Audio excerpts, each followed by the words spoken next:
Dari Studio 2 TVRI Sumatera Utara, inilah Kupas Tuntas.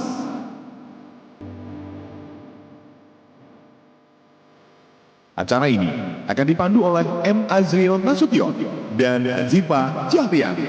Selamat menyaksikan.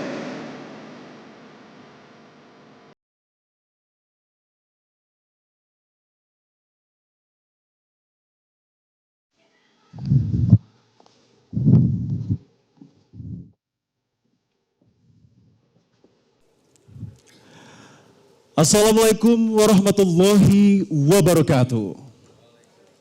Selamat pagi dan salam sejahtera bagi kita semua. Bagaimana kabar Anda Bapak Ibu serta pemirsa setia TVRI Sumatera Utara dimanapun Anda berada. Sebelum kita melakukan rangkaian demi rangkaian kegiatan kita pada pagi hari ini, maka kita akan lalui dengan menyanyikan lagu Indonesia Raya. Kepada hadirin, kami mohon berdiri.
Hadirin dipersilahkan duduk kembali.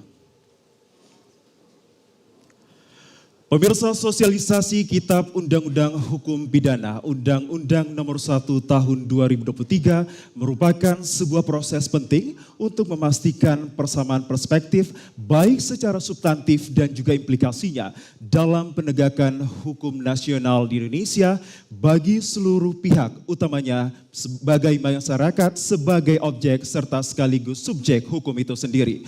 Lantas sejauh ini apa yang menjadi urgensi maka perlu disosialisasikan terkait Undang-Undang Nomor 1 Tahun 2023 dan seperti apa pulakah tantangan hingga problematika dalam setiap pengimplementasiannya terkhusus pada tahun 2026 mendatang. Bersama saya Muhammad Azril Nasution. Dan saya Ziva Zahrianis, inilah Kupas Tuntas selengkapnya.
Baik, hadirin dan juga pemirsa dimanapun Anda berada. Tentunya dalam momentum hari ini menjadi momentum penting bagi kita semua. Karena setelah sekian lamanya, 1 abad sudah, akhirnya lahir untuk Kitab Undang-Undang Pidana terbaru, yakni lahir dengan nilai Pancasila dan tentunya acara hari ini akan memberikan pemahaman dan juga sosialisasi tentang bagaimana kita bisa memahami secara perspektif yang tepat untuk bisa mengaplikasikannya atau mengimplementasikannya di kehidupan sehari-hari. Dan tentunya kami berdua senang sekali bisa menyapa Bapak Ibu hadirin serta pemirsa dimanapun Anda berada dalam acara yang sangat menarik dengan tema Sosialisasi KUHP, pemahaman substansi dan implikasi terhadap penegakan hukum nasional. Boleh berikan tepuk tangannya Bapak Ibu yang ada di sini. Wah Zipah, ini menjadi suatu kehormatan dan juga kebanggaan bagi kita berdua bisa menjadi pemandu acara dalam acara yang sangat luar biasa, yang kemudian ini menjadi hal yang sangat ditunggu-tunggu, tidak terkecuali bagi kita dua dan juga masyarakat, khususnya penonton setia TVR Sumatera Utara terkait Kitab Undang-Undang Hukum Pidana yang kiranya ini sudah relevan dengan perkembangan hukum, teknologi dan juga tidak dianggap menjadi warisan kolonial Zipah. Betul sekali Azril, dan tentunya kita juga ingin menyapa para... Tapi sebelumnya Jiva mau menyapa saya pada pagi hari ini. Oh ya, selamat pagi Azril, pengen banget disapa ya. Pasti dong, sudah ganteng, sudah rapi dengan busana yang mirip, masa nggak disapa? Oke, baik. Mohon maaf ya Azril. Baik, tadi sudah saya sapa Azril. Baik. Berikutnya kita akan sapa. Pasti. Berikut ini yang sudah hadir bersama kita, di tengah-tengah kita bersama di studio TVRI Sumatera Utara. Hadir bersama kita Kakak Wil Hukum Sumatera Utara, Bapak Ignatius Mangatar Tua Silalahi. Selamat pagi Bapak. Selamat datang Bapak.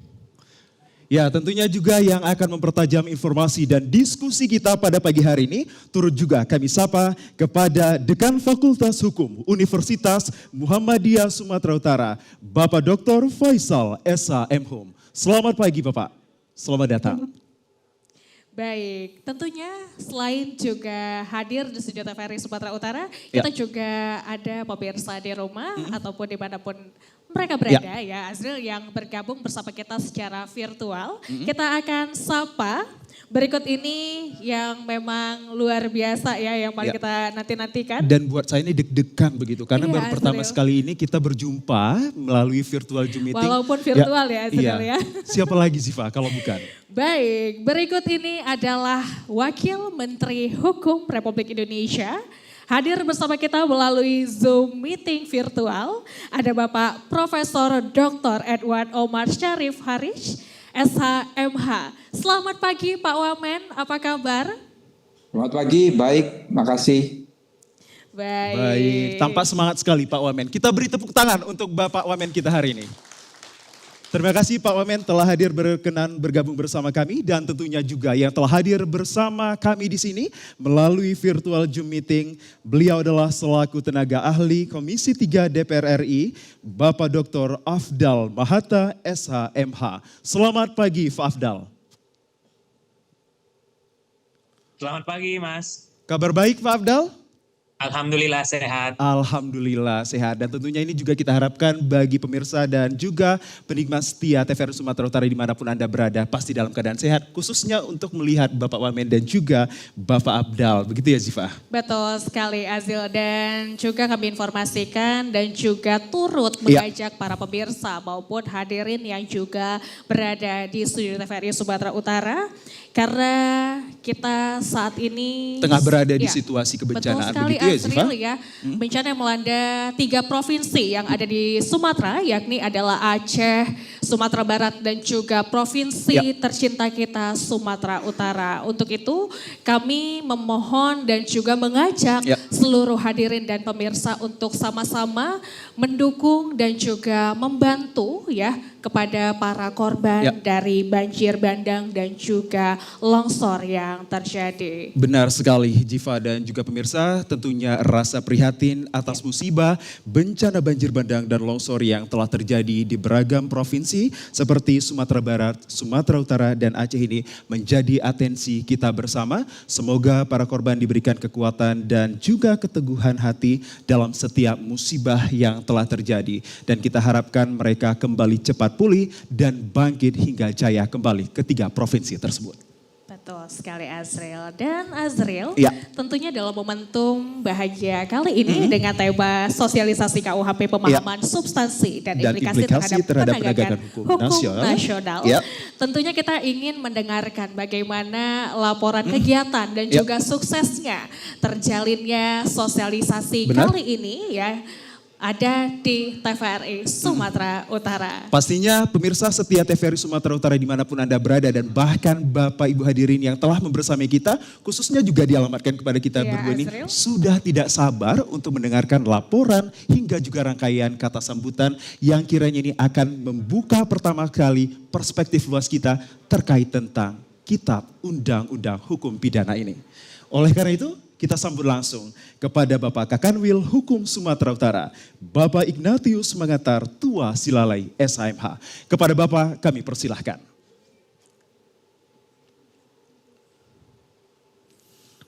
Dan tentunya kita harapkan kepada Pak Kanwil untuk bisa bergabung bersama kita di sini agar kiranya pemirsa setia TVRI Sumatera Utara dan kita yang berada di sini bisa mendengarkan secara luas dan melihat langsung Bapak Kakanwil kita. Kita ajak Silakan, bergabung Bapak. ke sana Bapak. Iya, boleh Bapak, silahkan. Assalamualaikum warahmatullahi wabarakatuh. Waalaikumsalam warahmatullahi wabarakatuh. Salam, salam sejahtera untuk kita semua. Om Swastiastu, Namo Buddhaya, salam kebajikan. Yang terhormat Bapak Wakil Menteri Hukum, Bapak Profesor Dr. Edward Omar Sarip Hiaret, SH, MH, MHUM. Selamat pagi Bapak, telah bersedia berbagi ilmu dengan kami di Sumatera Utara Bapak. Sehat selalu, Tuhan memberkati Bapak. Amin. Allahumma amin. Bapak Dr. Abdal Mahata SHMH, tenaga ahli Komisi 3 DPR RI sebagai narasumber.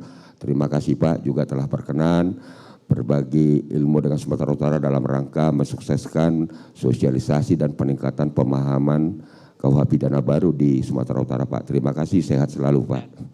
Terima kasih Pak Kakanwil. Yang terhormat Bapak Dr. Faisal SH MHUM, Dekan Fakultas Hukum UMSU sebagai narasumber. Terima kasih Pak, sehat Pak. Ketua DPRD Provinsi Sumatera Utara atau yang mewakili, Kapolda Sumatera Utara atau yang mewakili, Kepala Kejaksaan Tinggi Sumatera Utara atau yang mewakili, Ketua Pengadilan Tinggi Medan atau yang mewakili, Panglima Komando Daerah 1 Bukit Barisan atau yang mewakili, Kepala Biro Hukum Sekretaris Daerah Provinsi Sumatera Utara atau yang mewakili, Kepala BNN Provinsi Sumatera Utara atau yang mewakili, Kepala Kantor Wilayah Kementerian Hukum dan Kepala Divisi Seluruh Indonesia beserta jajarannya yang hadir secara virtual, Kepala Kantor Wilayah Ditjen Pemasyarakatan Sumatera Utara atau yang mewakili, Kepala Kantor Wilayah Direktorat Jenderal Imigrasi Sumut atau yang mewakili. Terima kasih Pak, datang langsung. Kepala Kantor Wilayah Hak Asasi Manusia Sumatera Utara atau yang mewakili, Kepala Divisi Peraturan Perundang-undangan dan Pembinaan Hukum Kantor Wilayah Kementerian Hukum Sumatera Utara. Terima kasih Pak Peri telah memfasilitasi pelaksanaan kegiatan ini. Buktinya kita Pak peduli kepada masyarakat. Yang terhormat Wali Kota Medan atau yang mewakili, Kepala Sentra Perlindungan Hak Asasi Manusia atau yang mewakili, Ketua Pengadilan Negeri Medan atau yang mewakili, Ketua Kejaksaan Negeri Medan atau yang mewakili, Kapolrestabes Medan atau yang mewakili, Ketua Peradi Kota Medan atau yang mewakili, Kepala Stasiun TVRI Sumatera Utara sebagai mitra fasilitasi siaran. Terima kasih Pak, khususnya kepada rekan kami TVRI yang telah memberi ruang untuk ke kantor wilayah Kementerian Hukum Sumut untuk melakukan fasilitasi, sosialisasi terkait dengan KUH pidana baru. Yang terhormat Bapak dan Ibu seluruh jajaran pada pemerintah daerah provinsi, kabupaten, dan kota di Sumatera Utara, Kepala Ketua Lembaga Independen, Organisasi Masyarakat, Organisasi Kemahasiswaan, seluruh peserta sosialisasi yang hadir secara virtual yang tidak dapat kami sebutkan satu persatu. Pertama dan yang paling utama, marilah kita panjatkan puji dan syukur kehadirat Tuhan Yang Maha Kuasa, karena hanya atas rahmat-Nya pada pagi hari ini kita dapat mengikuti kegiatan sosialisasi Kitab Undang-Undang Hukum Pidana dengan tema pemahaman substansi dan implikasi terhadap penegakan hukum nasional. Mohon izin Bapak Wakil Menteri untuk menyampaikan beberapa laporan terkait pelaksanaan kegiatan pada hari ini. Kegiatan sosialisasi KUHP baru ini diselenggarakan sebagai langkah strategis untuk memperkuat pemahaman para pemangku kepentingan terhadap substansi dan implikasi pembaruan hukum pidana nasional. Pemberlakuan KUHP pidana baru membawa perubahan signifikan terhadap paradigma penegakan hukum, pengaturan pemidanaan, dan penyelarasan norma-norma yang hukum yang hidup dalam masyarakat. Adapun dasar hukum pelaksanaan kegiatan pada hari ini, pertama, Undang-Undang Dasar Negara Republik Indonesia tahun 1945, Undang-Undang Nomor 1 Tahun 2023 tentang KUH Pidana, Undang-Undang Nomor 12 Tahun 2011 tentang pembentukan peraturan perundang-undangan, sebagaimana telah diubah terakhir kali dengan Undang-Undang Nomor 13 Tahun 2022, Undang-Undang Nomor 48 Tahun 2009 tentang kekuasaan kehakiman, Peraturan Presiden Nomor 18 Tahun 2020 tentang RPJMN 2020 sampai 2024, serta peraturan dan kebijakan teknis Kementerian Hukum tentang diseminasi peraturan perundang-undangan ke seluruh Indonesia. Adapun maksud dan tujuan kegiatan ini adalah untuk mengkomunikasikan substansi serta pembaharuan dalam KUH pidana baru kepada seluruh pemangku kepentingan, memastikan keselarasan pemahaman dan interpretasi hukum antar lembaga penegak hukum maupun dengan pemerintah daerah, memperkuat kesiapan operasional dalam menghadapi implementasi regulasi baru, serta meningkatkan literasi hukum masyarakat dan akademisi terkait perubahan sistem pidana nasional. Sosialisasi ini dilaksanakan pada hari Selasa 9 Desember tahun 2025 pukul 10 hingga jam 12 siang WIB bertempat di Studio 2 TVRI Stasiun Sumatera Utara dengan narasumber sebagai berikut: Profesor Dr. Edward Umar Sarip Hiarij SHMHum selaku Wakil Menteri Hukum Indonesia, Afdal Mahatta SHMH sebagai tenaga ahli Komisi 3 DPR RI, dan Dr. Faisal SHMHum selaku Dekan Fakultas Hukum UMSU. Adapun peserta kegiatan sosialisasi KUHP ini ditargetkan mencapai 1.000 orang, tapi perlu kami sampaikan kepada Bapak Wakil Menteri, sampai sekarang sudah diikuti 1.300 orang melalui virtual Zoom. Bapak, terima kasih karena masyarakat ternyata antusias. Yang hadir langsung yaitu DPRD Provinsi Sumatera Utara, Biro Hukum Sekretariat Provinsi Sumatera Utara, Pengadilan Tinggi, Polda Sumut, Kejaksaan Tinggi Sumatera Utara, Komando Daerah 1 Bukit Barisan, Dinas Pemberdayaan Masyarakat Desa dan Kependudukan Catatan Sipil Provinsi Sumatera Utara, Kanwil Imigrasi, Kanwil Pemasyarakatan, Kanwil Hak Asasi Manusia, Pemerintah Kota Medan, Pengadilan Negeri, Kejaksaan Negeri Medan, Polrestabes Medan, BNN Medan, Peradi Kota Medan, Organisasi Bantuan Hukum Terakreditasi, LSM Organisasi Kemahasiswaan, perwakilan institusi publik lainnya, serta peserta yang hadir secara virtual baik via Zoom ataupun YouTube streaming, yakni para regal, anggota kelompok Kadarkum, jajaran Kementerian Hukum Republik Indonesia, serta seluruh lapisan masyarakat. Melalui kegiatan ini diharapkan terbangun peningkatan kualitas pemahaman lintas sektor terhadap KUH pidana baru, sehingga mampu mendorong keseragaman penafsiran dan implementasi ketentuan pidana, memperkuat kapasitas lembaga daerah menyusun kebijakan selaras dengan regulasi baru, serta memastikan kesiapan kolektif seluruh pemangku kepentingan dalam menyongsong pemberlakuan KUH pidana secara efektif. Mudah-mudahan acara ini bermanfaat khususnya bagi rakyat Sumatera Utara yang kita relatif sebagai provinsi besar dengan 33 kabupaten kota. Semoga nanti dalam berlakunya KUH pidana nasional tidak mendapat banyak resistensi. Mudah-mudahan juga para stakeholder lain khususnya dari pemerintah daerah ataupun dari aparat APH juga berkenan melakukan kegiatan yang sama dalam rangka bagaimana peningkatan perubahan legal culture di dalam budaya masyarakat hukum khususnya di Sumatera Utara. Saya akhiri ucapan terima kasih yang saya sebesar-besarnya sampaikan kepada rekan-rekan semua para stakeholder yang telah bersedia hadir pada hari ini. Salam sehat dari kami Kantor Wilayah Kementerian Hukum. Saya akhiri. Wassalamualaikum warahmatullahi wabarakatuh. Waalaikumsalam warahmatullahi wabarakatuh. Kita berikan tepuk tangan yang paling gemuruh untuk Bapak Ignatius. Pak Ignatius tahan sebentar berada di posisi Anda. Kita akan coba untuk berbincang dan juga diskusi Jipa. Iya, Pak Ignatius berbicara terkait tentang sosialisasi kali ini, tentunya ini berbicara pula terkait adanya perubahan mendasar yang terletak pada pergeseran filosofi pemidanaan tersebut. Dari retributif ini ada menjadi restoratif. Seberapa optimis Pak Ignatius akan akselerasi maupun percepatan transformasi ini dilakukan khususnya di tahun 2026 2 Januari nanti? Silahkan pakai mic-nya Pak.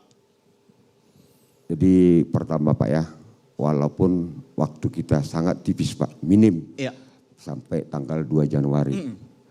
Tetapi saya yakin Pak dengan arahan-arahan dari Menteri Hukum, Wakil Menteri Hukum, memang secara terstruktur dilaksanakan baru belakangan hari ini Pak.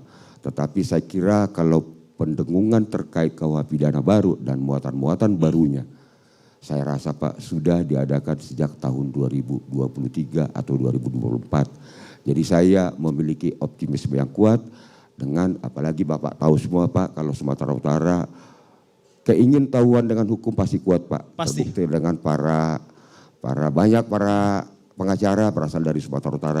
Jadi saya optimis pasti berhasil Pak. Oke, terima kasih Pak Ignatius atas informasi dan juga sambutan Anda sangat luar biasa. Sekali lagi kami ajak Anda untuk memberikan tepuk tangan yang paling gemuruh kepada Pak Ignatius. Terima kasih Bapak. Baik, kami ucapkan terima kasih Terima atas kasih, Bapak. sambutan dan juga pemaparan beliau ya, dan juga tanggapan yang diberikan oleh Pak Kanwil yang tadi sudah kita dengarkan bersama dengan progres yang telah berjalan saat ini. Dan tentunya Azril, menarik sekali ya kalau kita tadi mendengarkan paparan ataupun laporan kegiatan dari Pak Kanwil. Tentunya kita semakin semangat lagi untuk membedah seperti apa untuk KUHP terbaru ini Benar sekali, bisa Zipa. diimplementasikan dengan sebaik-baiknya. Benar sekali, dan tentunya apa yang menjadi optimisme dari Pak Ignatius ini harus kita dukung dan juga pelaksanaannya khususnya di tahun 2026 nanti agar bersama-sama kita mengkomunikasikan hingga dapat menjangkau seluruh masyarakat yang tentunya masyarakat sebagai objek hingga juga subjek hukum itu sendiri. Begitu ya Zipa? Betul sekali Azril. Dan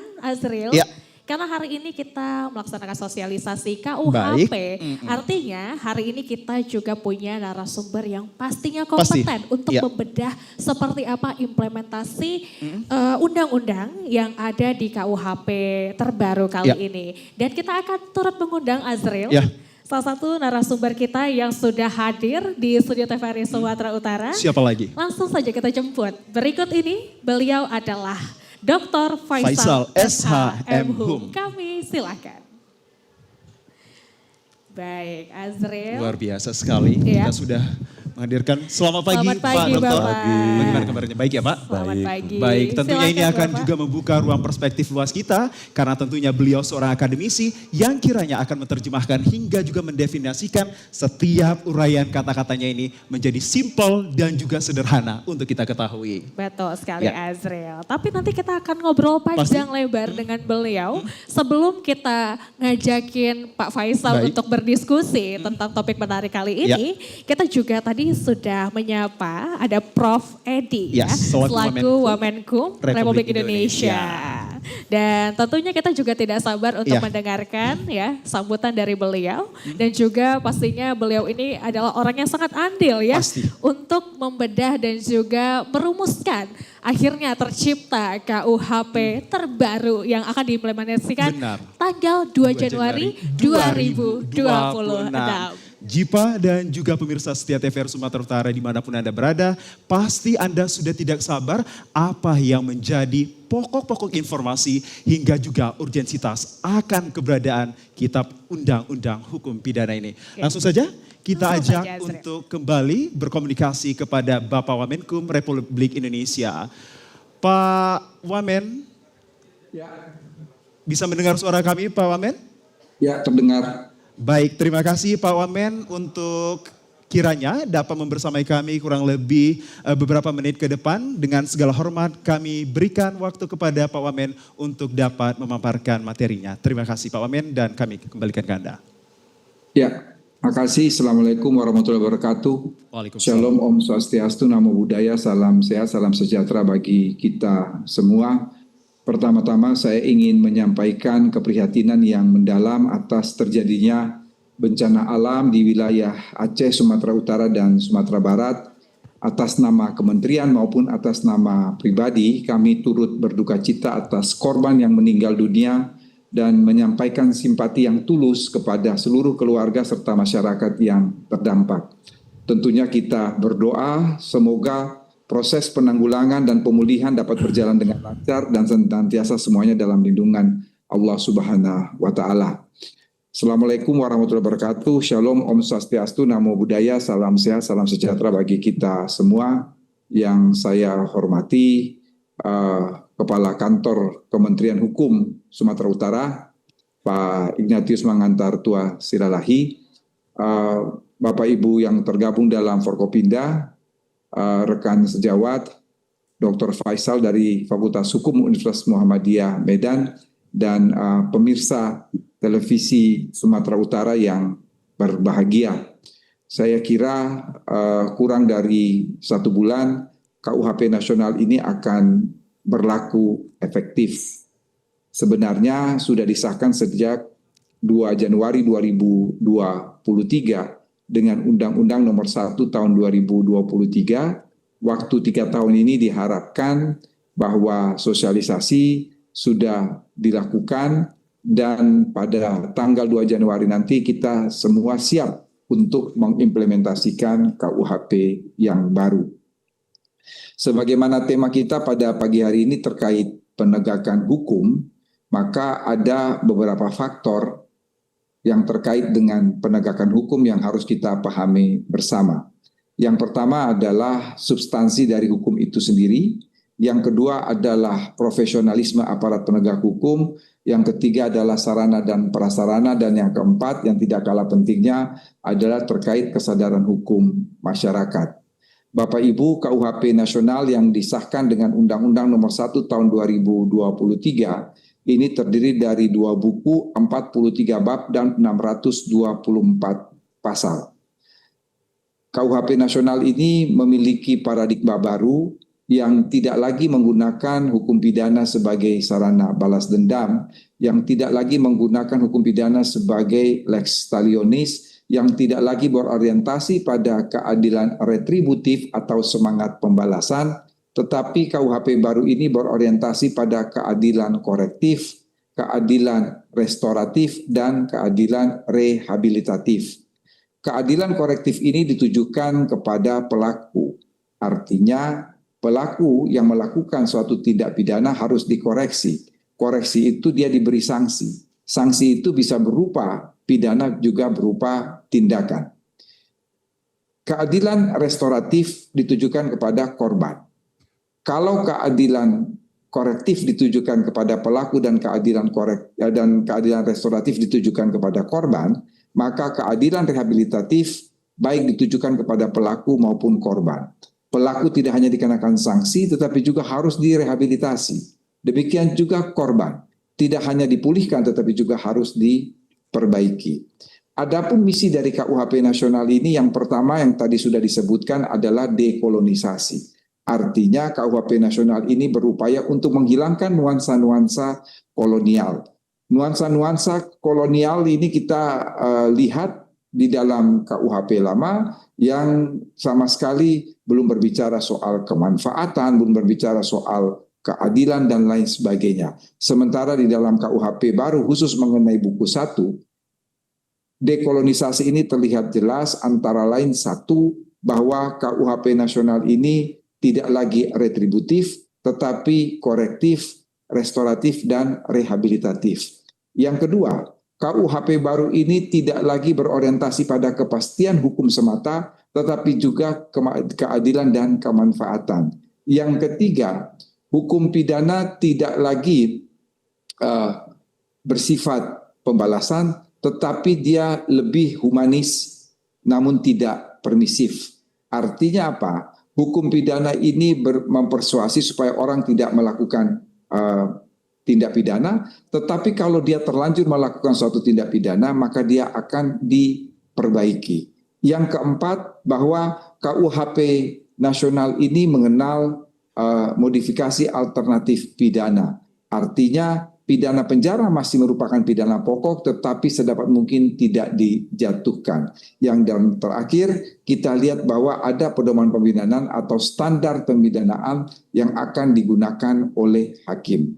Selain itu semua, KUHP baru juga mengenal hukum yang hidup dalam masyarakat. Artinya kita juga melihat pada kearifan lokal, juga melihat pada situasi dan kondisi sosial budaya yang ada di tengah-tengah masyarakat.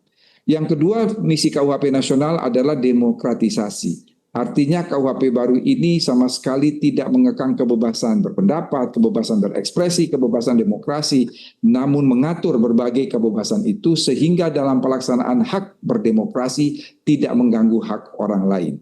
Yang ketiga, KUHP baru ini memiliki misi yang kita sebut dengan istilah konsolidasi. Artinya berbagai ketentuan undang-undang di luar hukum pidana, KUHP baru ini mencoba merangkum kembali, mencoba untuk mengumpulkan kembali di dalam satu kitab undang-undang, namun terhadap tindak pidana khusus seperti narkotika, korupsi, terorisme, pencucian uang, dan pelanggaran berat HAM yang dimuat di dalam KUHP nasional hanyalah bersifat core crime atau kejahatan inti. Namun undang-undangnya masih tetap berlaku sepanjang terhadap pasal-pasal yang tidak diatur di dalam KUHP. Yang berikut adalah harmonisasi, misi yang keempat.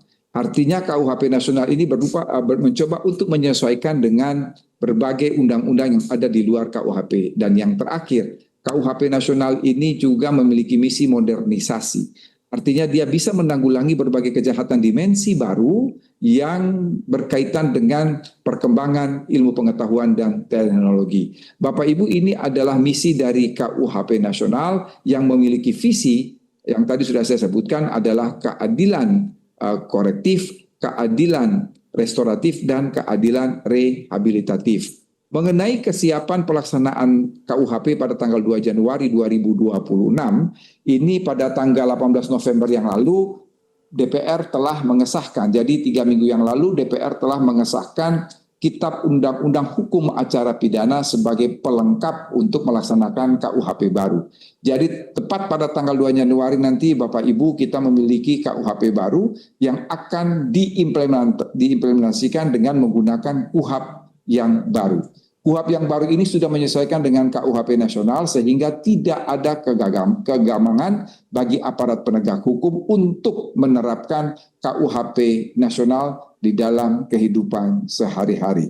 Tentunya yang paling terakhir tadi yang saya katakan di dalam penegakan hukum yang amat terpenting itu atau tidak kalah pentingnya adalah mengenai kesadaran hukum masyarakat. Artinya saya yakin bahwa masyarakat Indonesia yang memiliki adat ketimuran dan lain sebagainya bisa mengimplementasikan KUHP nasional di dalam kehidupan bermasyarakat, berbangsa dan bernegara, dan akan diimplementasikan oleh aparat penegak hukum dengan KUHP yang baru. Saya kira itu saja sebagai pembukaan. Nanti mungkin diskusi selanjutnya bisa dengan para narasumber yang juga tidak kalah hebatnya. Ada Mas Afdal dari tenaga ahli Komisi 3 DPR RI, dan juga ada Dr. Faisal, dosen hukum pidana dari Fakultas Hukum Universitas Muhammadiyah Medan.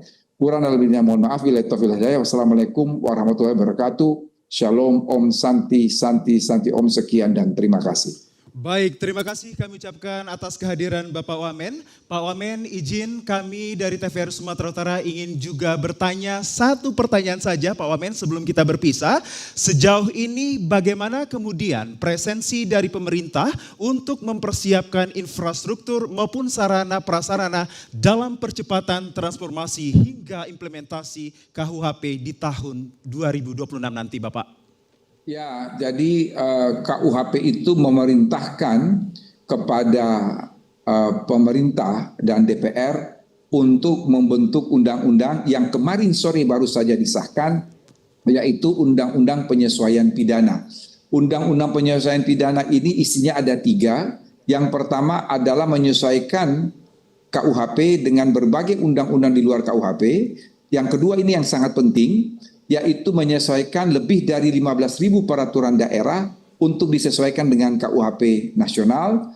Artinya KUHP nasional ini merubah struktur pemidanaan yang ada di semua peraturan daerah yang ada di Indonesia, termasuk peraturan daerah yang ada di Sumatera Utara. Sebagai contoh, bahwa dengan KUHP baru ini sudah tidak lagi mengenal pidana kurungan, sehingga semua peraturan daerah yang menganut atau yang mengatur atau yang mencantumkan pidana kurungan itu diganti dengan pidana denda, mulai dari kategori ke-1 sampai maksimal kategori ke-3.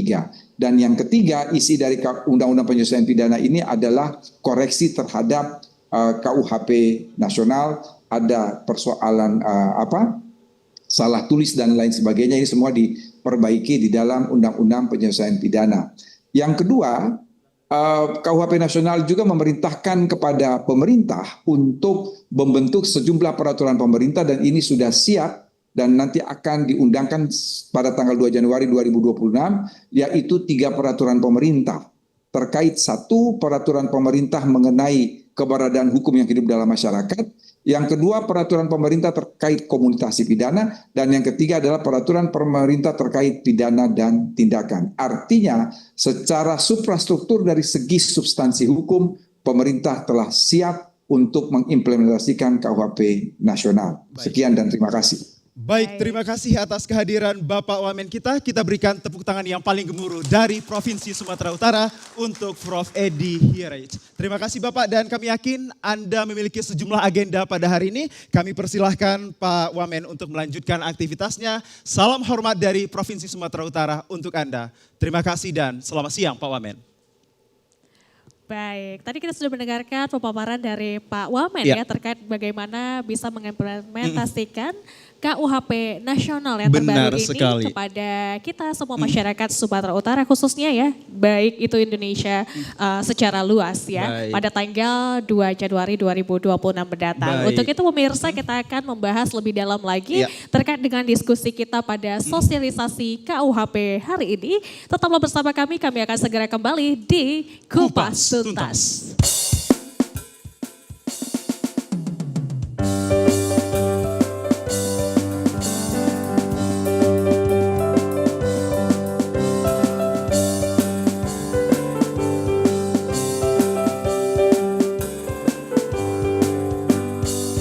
Lama sudah tidak ke ladang, tinggi rumput darilah lalang. Lama tak ku pandang, hati dah bimbang.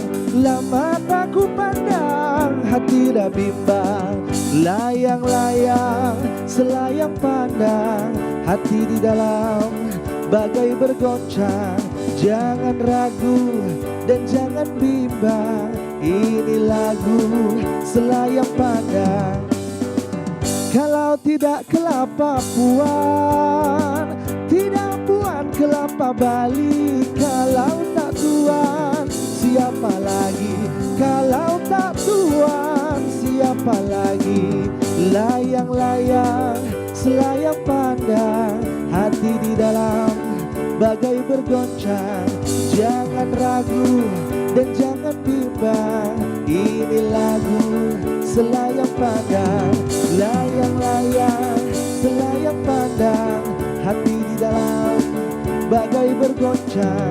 Jangan ragu dan jangan bimbang, ini lagu selayang pandang. Kalau Tuhan pergi berburu, carikan saya sekijang belang. Kalau tak Tuhan asik merindu, hatiku pula semakin bimbang. Layang-layang selayang pandang, hati di dalam bagai bergoncang. Jangan ragu dan jangan bimbang, ini lagu selayang pandang.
KUHP baru menurut saya lebih relevan, membawa pembaruan penting bagi sistem hukum kita. KUHP yang baru lebih baik daripada KUHP yang lama karena KUHP yang baru itu lebih mengutamakan keadilan daripada penegakan hukum.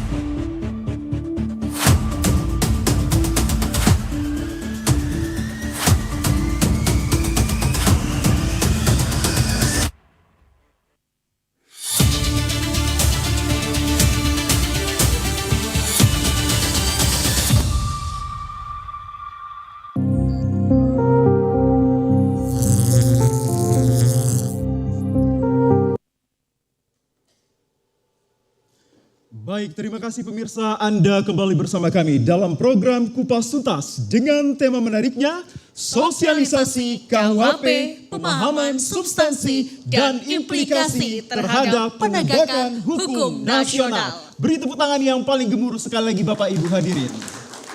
Baik Azril, dan tentunya tadi kita sudah mendengarkan pemaparan dari Pak Wamen dan juga tadi laporan kegiatan di awal dari Pak Kakatwil. Hari ini kita juga akan mendengarkan ya, dan juga pastinya Azril sangat tidak sabar ya untuk mendengarkan dan juga memahami secara substansi dan juga implikasi ataupun dampak-dampak yang akan terjadi nih di saat implementasi KUHP terbaru nanti akan kita laksanakan di tanggal 2 Januari 2026 Azril. Benar sekali Jipa. Seiring dengan apa yang disampaikan oleh Bapak Wamen tadi, memang kehadiran KUHP baru khususnya yang akan berlangsung di 2 Januari 2026 ini akan menggantikan dari tahun 1981 ini banyak sekali asas-asas yang didepankan, khususnya ini ada restoratif, rehabilitatif dan juga korektif yang kiranya kehadirannya ini sangat ditunggu-tunggu dan tentunya ini mewujudkan kepentingan masyarakat, Jiva. Betul sekali Azril, dan tadi kita juga sudah menyapa melalui virtual Zoom. Hadir bersama kita ada Bapak Dr. Afdal Mahata SHMH yang hari ini juga akan memberikan sebuah pemaparan menarik pastinya ya untuk kita semua agar kita bisa memahami dengan topik menariknya, yakni adalah transformasi penegakan hukum pidana dalam KUHP baru. Untuk itu pemirsa, kami akan coba untuk kembali berkomunikasi melalui virtual Zoom meeting kepada Bapak Dr. Afdal. Selamat siang kembali Pak Afdal, masih bisa mendengarkan suara kami dengan jelas? Selamat siang Mas Azril, bisa Mas? Baik, terima Dengar kasih. suara saya? Baik, kami juga mendengar suara Anda dengan jelas dan juga begitu luar biasa. Kami ucapkan terima kasih Pak. Pak Afdal, baik tanpa panjang lebar kami persilahkan Anda untuk memaparkan materinya secara baik dan tentunya lugas. Kami persilahkan Pak Afdal. Baik, terima kasih Mas Azril dan Mbak Azifa. Bismillahirrahmanirrahim. Assalamualaikum warahmatullahi wabarakatuh. Selamat pagi menjelang siang, salam sejahtera untuk kita semua. Om Swastiastu, Namo Buddhaya, salam kebajikan. Sebelum saya memulai, saya ingin menyampaikan rasa duka yang mendalam terhadap bencana yang terjadi di Aceh, Sumatera Utara, dan Sumatera Barat. Sumatera Utara sudah saya anggap sebagai rumah kedua saya, semoga recovery bisa terlaksana dengan segera. Pertama saya ingin mengucapkan terima kasih kepada Pak Kakanwil, Pak Ignatius Mangantar Tua Silalahi, terus ada Pak Ferry, Bang Eka, dan ada senior saya, Dekan Fakultas Hukum UMSU, Bang Faisal. Sebelum saya memulai, izin saya untuk share screen terlebih dahulu Bapak Ibu semua.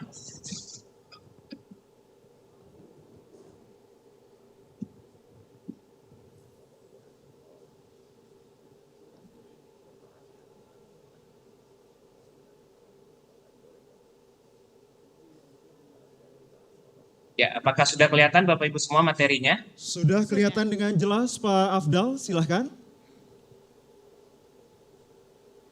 Baik, saya ingin memulai sesuatu yang filosofis terlebih dahulu Bapak Ibu semua, bahwa negara kita, negara Indonesia adalah negara yang sangat luas.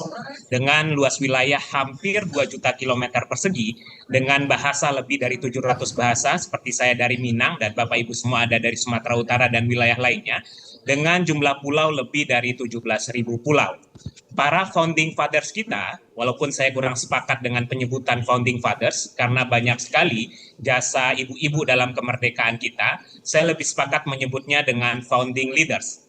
Para founding leaders kita kemudian menyusun yang namanya tujuan negara, yang mana pada saat amandemen konstitusi pada tahun 98 sampai 2002 sepakat untuk tidak diubah.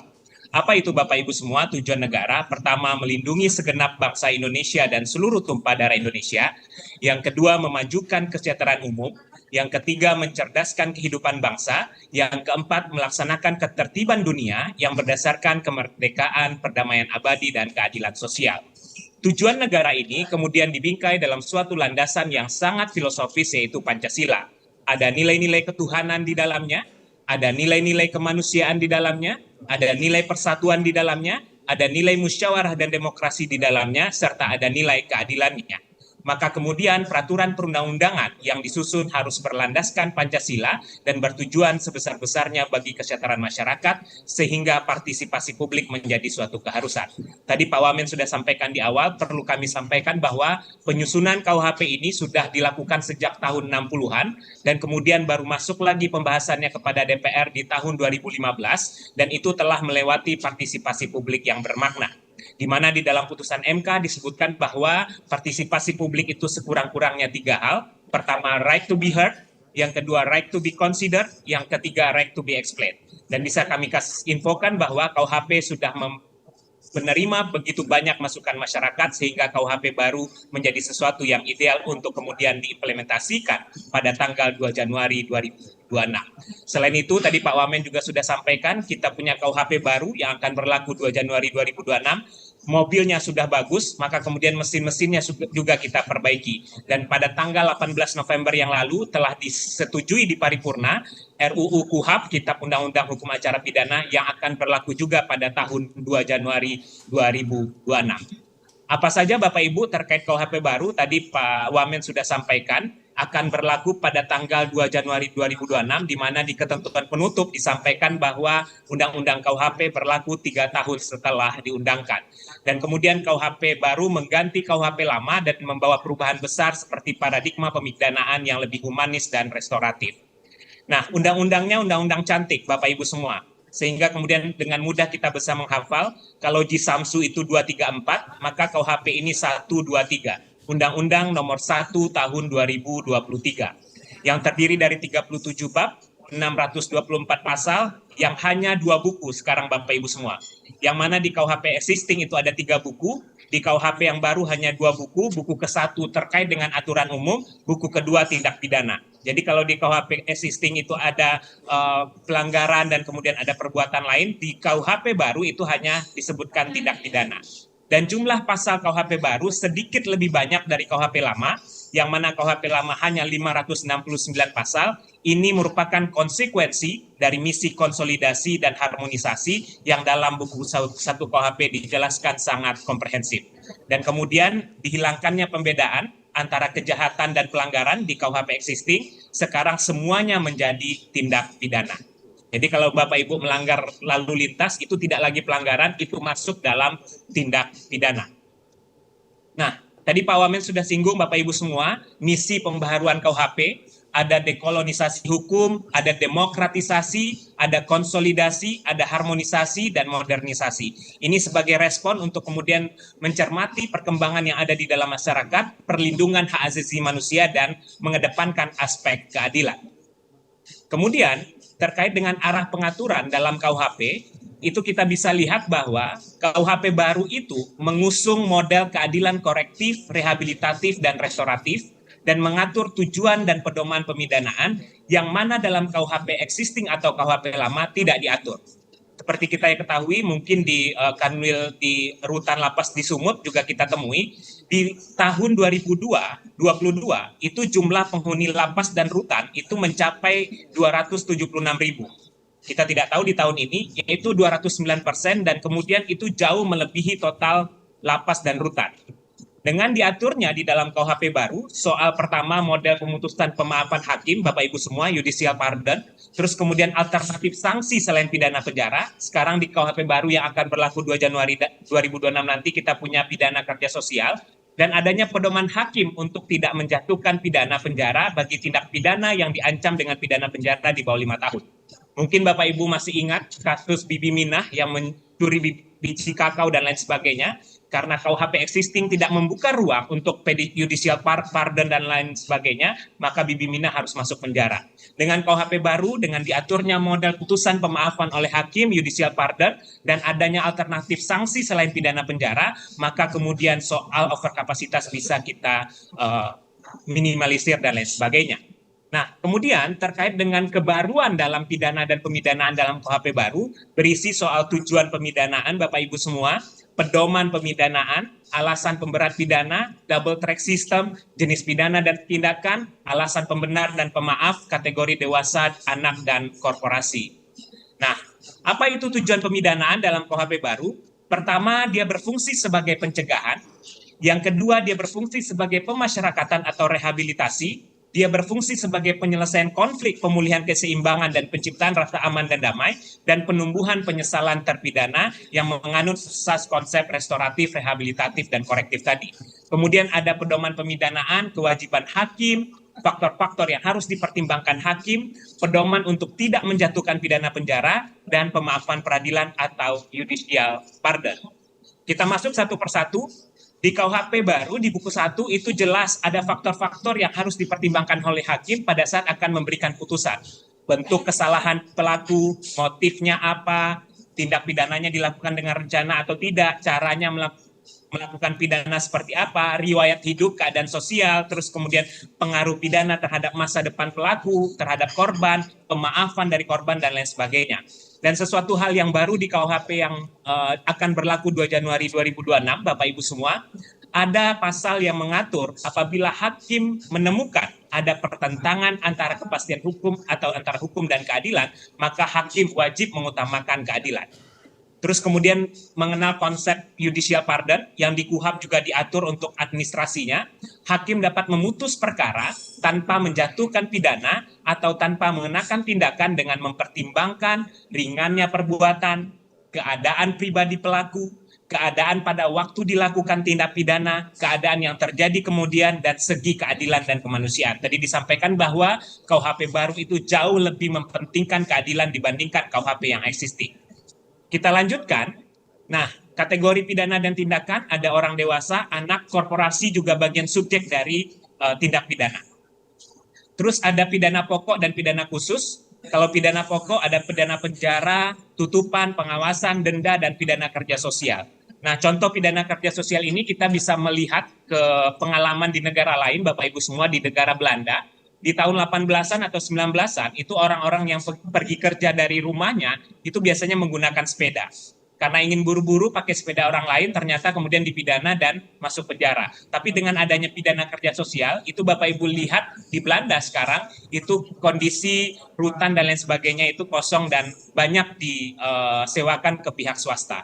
Terus ada pidana khusus, pidana mati yang selalu diancamkan sebagai alternatif dan dapat dijatuhkan dengan percobaan 10 tahun. Dengan demikian, KUHP baru mewujudkan tujuan pemidanaan yang lebih humanis dan restoratif serta rehabilitatif dan berfungsi untuk pencegahan. Nah, ini Bapak Ibu di KUHP yang baru diatur sedemikian rupa bahwa pidana penjara itu sedapat mungkin tidak dijatuhkan dalam hal pertama terdakwanya adalah anak berusia di atas 75 tahun, baru pertama kali melakukan tindak pidana dan lain sebagainya. Nah, tapi ada pengecualian yang mana ketentuan ini tidak berlaku bagi tindak pidana yang diancam pidana penjara 5 tahun atau lebih, tindak pidana yang diancam dengan minimum khusus, tindak pidana tertentu yang sangat membahayakan dan merugikan masyarakat, dan tindak pidana yang merugikan keuangan atau perekonomian negara. Nah, terus ada pidana tutupan, Bapak Ibu semua. Nah, kemudian terkait dengan strategi baru terkait alternatif pidana penjara, itu diatur di dalam KUHP yang akan berlaku tanggal 2 Januari 2026. Menjadi alternatif atas pidana penjara singkat yang dinilai tidak memiliki efektivitas, tadi Pak Wamen sudah singgung soal pidana kurungan, kemudian diatur lebih baik di dalam KUHP baru, dan adanya bentuk berupa pidana pengawasan dan pidana kerja sosial. Apa tujuannya? Pertama, mengurangi penjatuhan pidana penjara. Yang kedua, mengurangi prison overcrowding, mengurangi efek buruk dari pidana perampasan kemerdekaan, memberi ruang terpidana kembali ke masyarakat, dan mengurangi pola pikir bahwa pidana untuk pembalasan. Tadi sudah kita sampaikan bahwa KUHP baru mengusung tema rehabilitatif, restoratif, dan hal-hal yang kemudian menjunjung tinggi keadilan. Nah, terus kemudian ada di pasal 75 pidana penjara dijatuhkan pengawasan dan lain sebagainya, yang mana tadi Pak Wamen sudah sampaikan, hal ini akan diatur lebih lanjut di dalam peraturan pemerintah. Terus kemudian ada pidana kerja sosial, dijelaskan secara detail dan komprehensif Bapak Ibu semua, yang dijatuhkan paling singkat 8 jam dan paling lama 240 jam, yang mana peraturan pemerintah pelaksanaannya sedang disusun pemerintah, dan kita berharap sebelum 2 Januari 2026 ketika KUHP akan berlaku, hal ini sudah bisa dilaksanakan sehingga tidak menimbulkan permasalahan ketika KUHP dan KUHAP diberlakukan pada tanggal 2 Januari 2026. Nah, ini soal pengaturan pidana mati dalam KUHP baru. Saya ingat betul almarhum Prof. Muladi, begitu banyak masukan masyarakat Bapak Ibu pada saat kami membahas, begitu banyak masyarakat yang meminta pidana mati dihapuskan dalam KUHP baru, tapi begitu banyak juga masukan masyarakat agar pidana mati tetap ada dalam KUHP baru. Almarhum Prof. Muladi menyampaikan bahwa ini KUHP baru kita adalah keindonesiaan kita, akhirnya disetujui bahwa pidana mati tetap ada dalam KUHP, tapi dia tidak lagi menjadi pidana pokok, dia menjadi pidana alternatif yang bersifat khusus, yang kemudian bersifat ultimum remedium atau pilihan terakhir. Nah, ini Bapak Ibu semua juga bisa jadi bahan untuk teman-teman di daerah ketika akan menyusun perda. Sekarang pidana denda tidak lagi menentukan angka, tapi kemudian berdasarkan kategori. Kategori 1 besaran maksimal 1 juta dan kategori 8 besaran maksimal 50 miliar rupiah, yang mana kemudian pidana denda merupakan uang yang wajib dibayar oleh terpidana berdasarkan putusan pengadilan. Adapun pedoman penjatuhan pidana denda itu diatur secara komprehensif di dalam KUHP yang baru. Pertama, hakim wajib mempertimbangkan kemampuan, dapat dibayar dengan cara mengangsur, wajib dibayar dalam jangka waktu tertentu, jika tidak dibayar dalam waktu yang ditentukan, maka kemudian dapat disita dan lain sebagainya, dan diganti dengan pidana penjara, pengawasan, dan pidana kerja sosial, asal tidak melebihi denda kategori 3. Terus kemudian ada tindakan, Bapak Ibu semua, yang dapat dikenakan bersama pidana pokok, bisa konseling, rehabilitasi, pelatihan kerja, perawatan di lembaga, dan perbaikan. Dan KUHP baru, serta KUHAP yang baru itu mengedepankan aspek bagi penyandang disabilitas mental atau intelektual berupa rehabilitasi, penyerahan kepada seseorang, perawatan di lembaga, penyerahan kepada pemerintah, dan perawatan di rumah sakit jiwa. Terus ini bisa Bapak Ibu lihat semua, soal pidana pokok dan pidana tambahan. Ini pidana tambahan bagi korporasi dan lain sebagainya, yang mana kemudian di KUHP yang baru, hukum acaranya sudah diatur sedemikian rupa, dan kemudian di KUHP yang baru juga mengenal perjanjian penundaan penuntutan yang menjadi kewenangan kejaksaan. Mungkin itu Bapak Ibu semua yang bisa saya sampaikan terkait dengan materi substantif KUHP baru yang akan berlaku 2 Januari 2026, dan 18 November yang lalu kita sudah menyetujui RUU KUHP menjadi undang-undang yang berisi soal bagaimana implementasi penegakan hukum, soal koordinasi antara penyidik dan penuntut umum dan lain sebagainya diatur secara lebih baik, sehingga pada tanggal 2 Januari 2026 kita punya KUHP baru, punya KUHP baru, dan RUU penyesuaian pidana yang baru hari kemarin disahkan. Tadi sudah disampaikan oleh Pak Wamen, RUU penyesuaian pidana berisi 3 bab. Yang pertama, pengaturan soal tindak pidana yang diatur di undang-undang di luar KUHP, penyesuaian terhadap perda yang ada ribuan perda menyesuaikan dengan KUHP karena tidak ada lagi kurungan dan nomenklaturnya menjadi tindak pidana semua, dan yang bab ketiga yaitu harmonisasi terhadap KUHP baru yang secara redaksional perlu untuk diperbaiki. Terakhir, sebelum saya kembalikan ke MC, saya tutup dengan pantun. Burung dara, burung cendrawasih banyak ditemukan berterbangan di daerah Papua. Cukup sekian dan terima kasih. Kita bersyukur sudah punya KUHP buatan Indonesia. Wabillahi taufik wal hidayah. Wassalamualaikum warahmatullahi wabarakatuh. Waalaikumsalam warahmatullahi wabarakatuh. Baik, menarik sekali Azril tadi pemaparan dari Pak Afdal. Tentunya kita sangat antusias ya untuk bertanya kepada Pak Afdal sendiri ya bagaimana untuk penerapan ataupun implementasi KUHP baru. Pak Afdal, tentunya ini sangat menarik ya, di mana salah satu dari KUHP baru adalah mengedepankan ataupun menjadi penerapan, salah satunya adalah restoratif justice ya, yang memiliki ciri penting dalam KUHP untuk bisa bagaimana mendorong agar ini bisa terlaksana dan juga diimplementasikan dengan seadil-adilnya. Dan Pak Afdal, kalau saya boleh bertanya kepada Bapak nih, apa saja yang perlu diperkuat oleh aparat penegak hukum tentunya ya. Salah satunya adalah bagaimana untuk penerapan restoratif justice ini bisa berjalan optimal dan juga konsisten di berbagai daerah, khususnya hari ini kita di Sumatera Utara. Azril, seperti apa Pak Afdal? Silakan.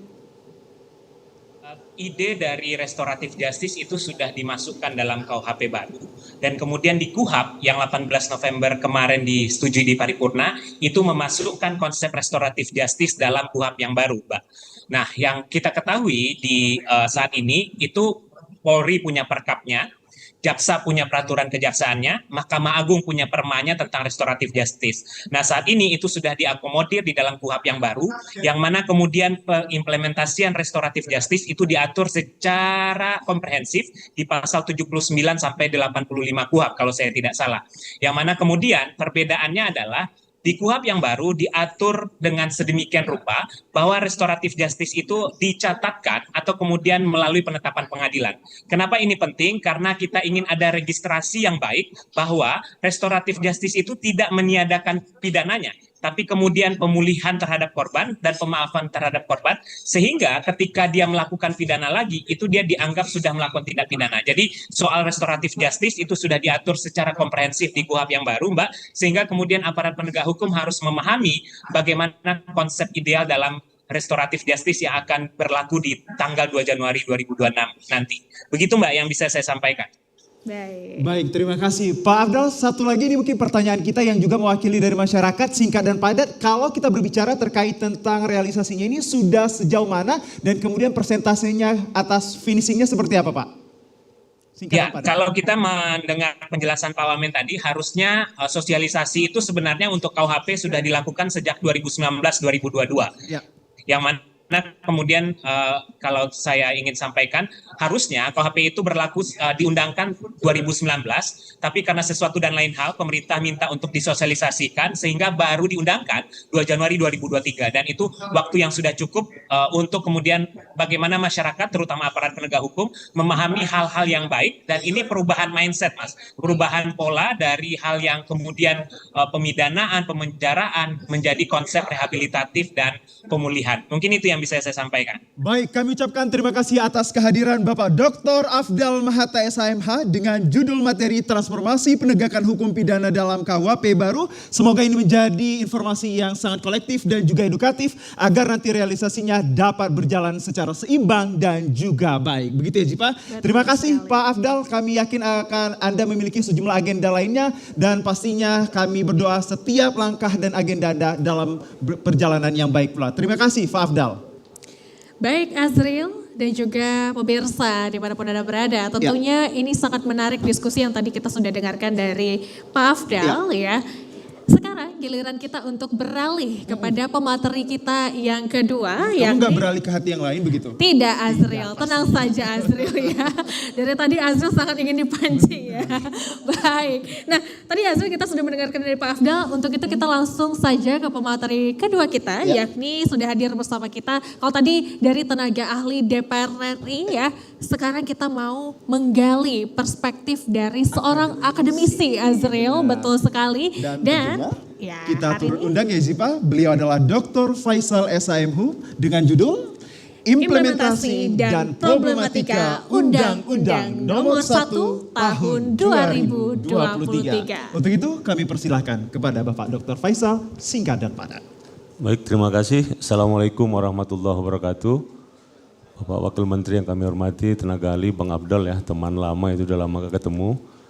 Pak Kakanwil hadir, para tokoh-tokoh hukum di sini hadir semua, mulai dari kepolisian, kejaksaan, dari TNI, dari advokat dan lain sebagainya. Para pemirsa TVRI, pertama sekali ya kita tetap masih dalam keadaan berduka karena sudah hampir 2 minggu ini Sumatera, yaitu Aceh, Sumatera Utara, Sumatera Barat itu ditimpa musibah yang luar biasa. Saya yakin dan percaya kita semua juga saling bahu-membahu untuk meringankan korban. Dan kita doakan mudah-mudahan saudara kita tabah dan kedepannya tetap optimis untuk Indonesia yang lebih baik. Baik, terkait dengan implementasi KUHP, saya kira yang pertama sekali kita memberikan rasa hormat, rasa terima kasih yang luar biasa kepada pemerintah kita, ya baik pemerintah Republik Indonesia dan DPR yang telah menuntaskan pekerjaan lama seperti yang dikatakan oleh Bang Afdal tadi. Ini sebenarnya memang cita-cita dari seluruh rakyat Indonesia terkait ada kepastian hukum untuk penegakan hukum pidana yang murni sebagai hukum nasional kita. Kalau seingat saya tahun 75 sempat juga dulu itu menjadi hangat ya KUHP terkait dengan persoalan pasal-pasal isu santet dan lain sebagainya. Terus bergulir, kemudian keberanian pemerintah di tahun 2023 walaupun terlepas dari pro dan kontra itu mengesahkan yang namanya Undang-Undang Nomor 1 Tahun 2023. Tadi pemaparan dari Pak Wakil Menteri dari tenaga ahli, saya kira itu suatu hal yang optimis, mereka katakan akan efektif KUH pidana itu berlaku di Indonesia. Tetapi saya paham betul bahwa masyarakat ini kan sebagai objek dan subjek daripada tindak pidana sendiri gitu. Masyarakat masih khawatir dan was-was apakah optimistis pemerintah itu memang sesuai dengan kenyataan. Apalagi terkait dengan implementasi KUHP ini yang tadi katanya sudah ditopang dengan KUHP yang kita paham betul, itu baru disahkan itu 18 November 2025. KUHP sebagai hukum materialnya itu nggak bisa bergerak kalau seandainya tidak ada hukum formil. Hukum formil saja itu baru disahkan 18 November. Saya yakin dan percaya sampai sekarang itu belum ada yang benar-benar utuh ya di tengah-tengah masyarakat tentang KUHP yang baru. Saya searching sampai tadi pagi, KUHP yang baru itu belum ketemu wujudnya. Yang ada itu baru rancangan-rancangan KUHP yang jadi perdebatan-perdebatan. Sementara ini tanggal 9 Desember menuju 2 Januari 2006 waktunya sangat singkat dan lain sebagainya. Dan sangat luar biasa singkatnya. Apakah mungkin pelaksanaan KUHP itu akan efektif di tataran implementasi di lapangan? Saya menyoroti seperti itu. Oke lah tadi ditambah lagi penyesuaian daripada hukum pemidanaan yang baru semalam itu disahkan. Saya, teman-teman penegak hukum saya yakin juga masih gampang ya dalam penerapan KUHP yang baru ini gitu. Paling tidak ada 4 tantangan ya implementasi daripada KUHP yang baru ini. Ya mohon maaf, yang pertama itu adalah legal kartel atau budaya hukum penegak hukum sendiri. Kita semua memahami dan mengalami karena memang kondisi penegakan hukum di kita itu kan memiliki karakteristik yang berbeda-beda. Penegak hukum kita mulai dari tingkat penyidikan, kepolisian, kejaksaan penuntutan, lalu pengadilan, dan lembaga pemasyarakatan itu juga memiliki karakteristik yang berbeda-beda, memiliki juga aturan-aturan hukum yang berbeda-beda.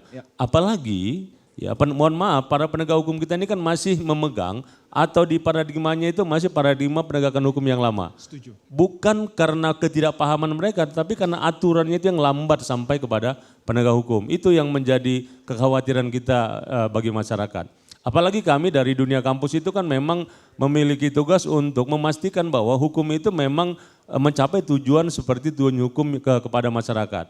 Oke, tadi tujuan hukum keadilan tercapai tidak? Kepastiannya tercapai tidak? Kemanfaatannya tercapai atau tidak? Kalau seandainya itu, ya dalam dunia akademisi itu tidak boleh menyatakan setuju, tapi harus korektif total terkaitan dengan penegakan hukum yang ada di Indonesia. Yang kedua, di KUHP pidana itu living law itu terkait dengan akomodir ya kondisi hukum yang hidup di tengah-tengah masyarakat, terutama hukum adat. Tapi saya masih a priori, apakah hukum adat kita itu ada yang dikodifikasi? Bagaimana nanti para penegak hukum untuk ya mengadopsi hukum yang hidup di tengah masyarakat dalam artian mengadopsi hukum adat yang ada? Siapa yang menafsirkan hukum adat ini? Apakah tokoh adat? Apakah masyarakat adat? Atau memang komunitas-komunitas tertentu yang ada di adat tersebut gitu. Paling mungkin 1-2 lah ada hukum adat yang dikodifikasi. Hukum adat itu menafsirkan daripada kesalahan dilakukan oleh masyarakat adat dengan konteks yang berbeda dengan hukum adat B. Itu juga menjadi problem ya, dalam implementasi KUH pidana yang baru. Yang ketiga, jujur saja walaupun tadi sudah dipersiapkan infrastruktur peraturan perundang-undangan mulai dari hukum formilnya, ada 3 perangkat peraturan undang-undang, tetapi kan infrastruktur itu kan hanya tidak dalam artian norma yang ada di atas kertas.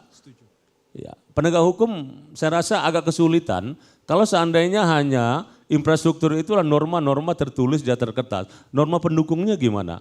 Misal salah satu sekarang telah luar biasa diinisiasi Pak Kakanwil ya terkait dengan sosialisasi. Ini kan infrastruktur juga untuk memberikan pemahaman norma materi-materi KUHP yang ada yang telah disahkan kepada masyarakat.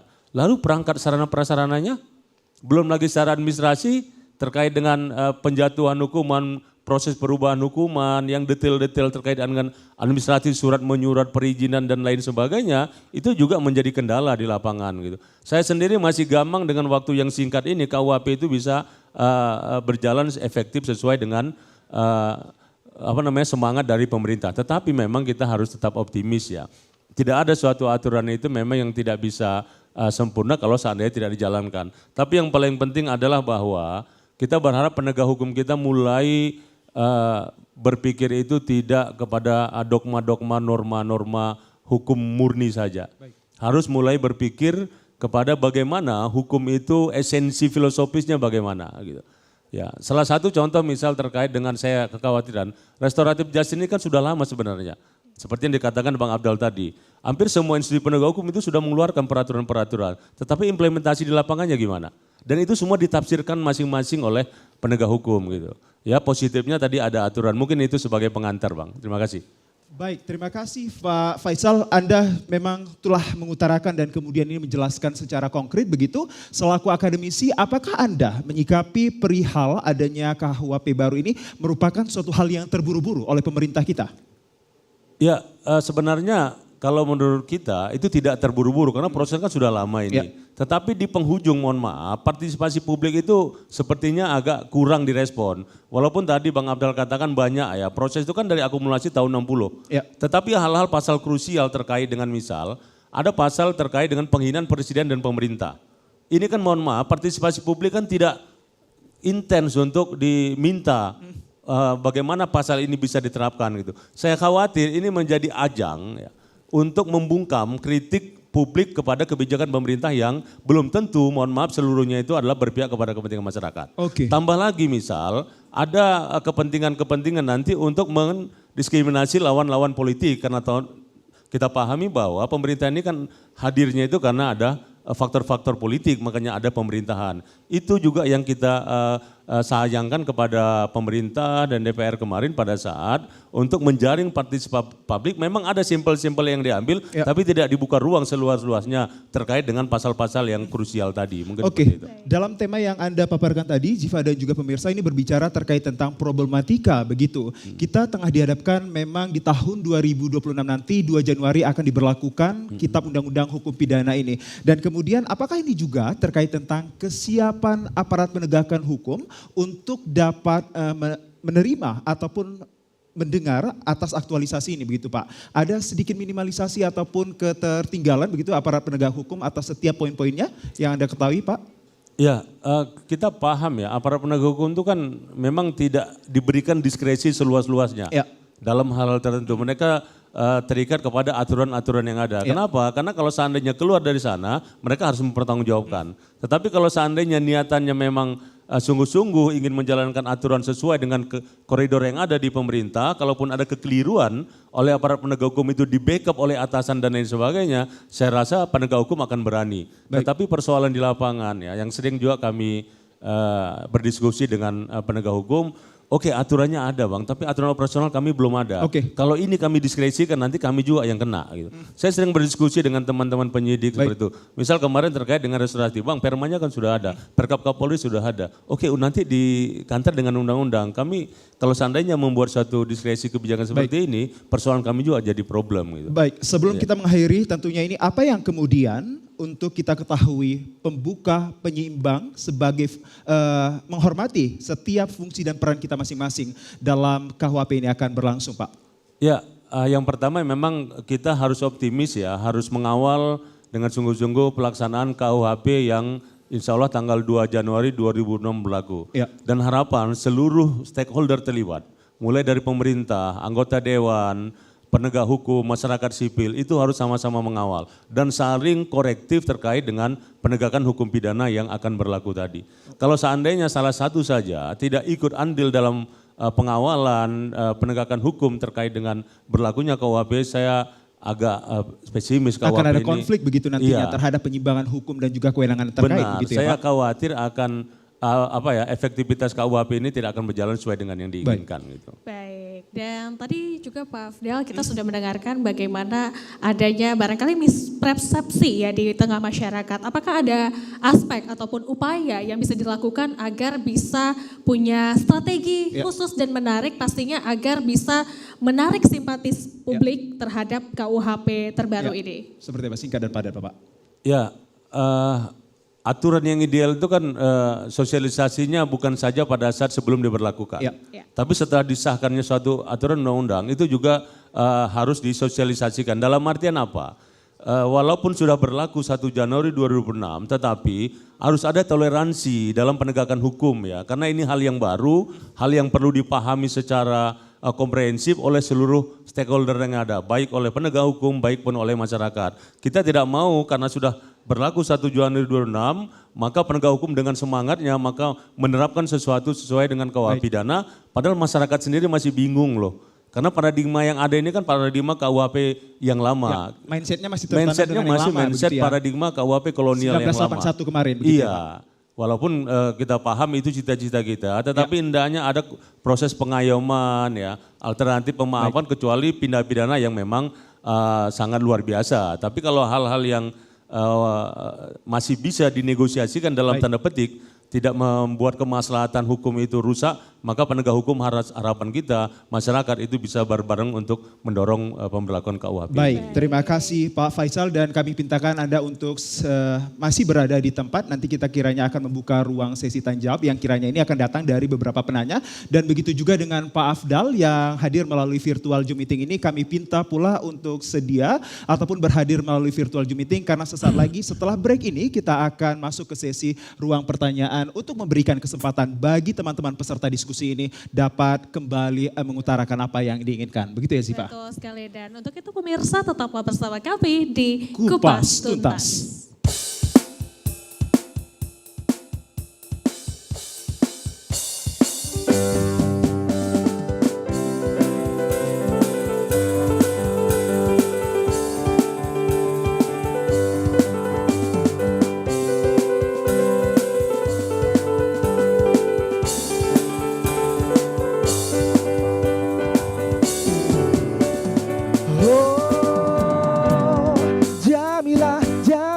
Ada bintang film India baru nikah libat baru main pandita itu gorang do halak sega dibahen hoda Jamila diripu anak baru HP naung ina oh Jamila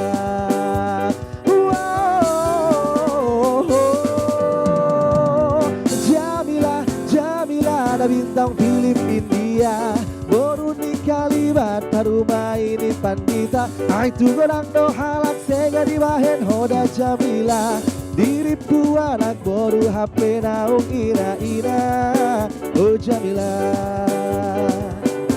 bersambil menang sambola hamu dengan apa sebagai hamu maangka poda nauli tarlu modisia noto rasa digogoi do mangu lapas sekolah hona nakona sai songon solu bola no marsian itu portean songoni mata rasa patimbon pangkat di gelengna oh Jamila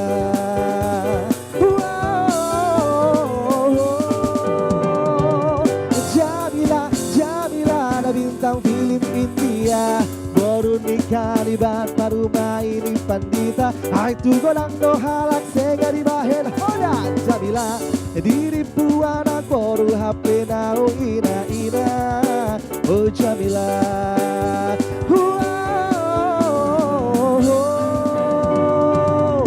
Jamila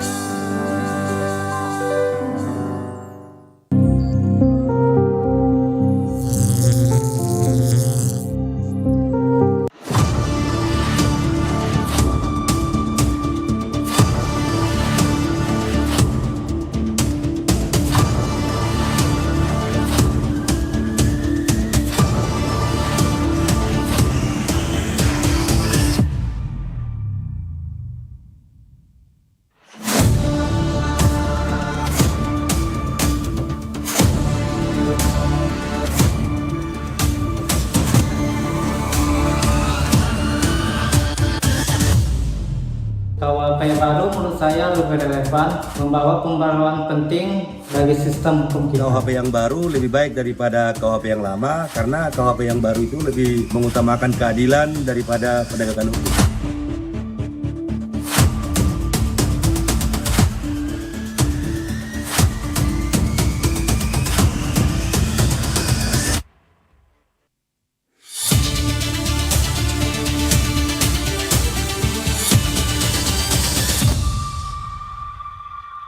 Program Kupas Tuntas. Politisi yang base-nya aktivis dengan politisi yang basisnya itu artis misalnya, itu pasti cara berkomunikasinya beda.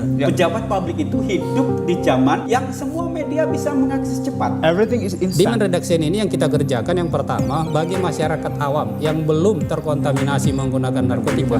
Mari kita bersama-sama membangun kota ini. Tidak boleh lagi ada yang tertinggal. No one left behind. Yes, I agree absolutely. Nah, semuanya itu harus bisa mendapatkan porsi. Siapapun itu.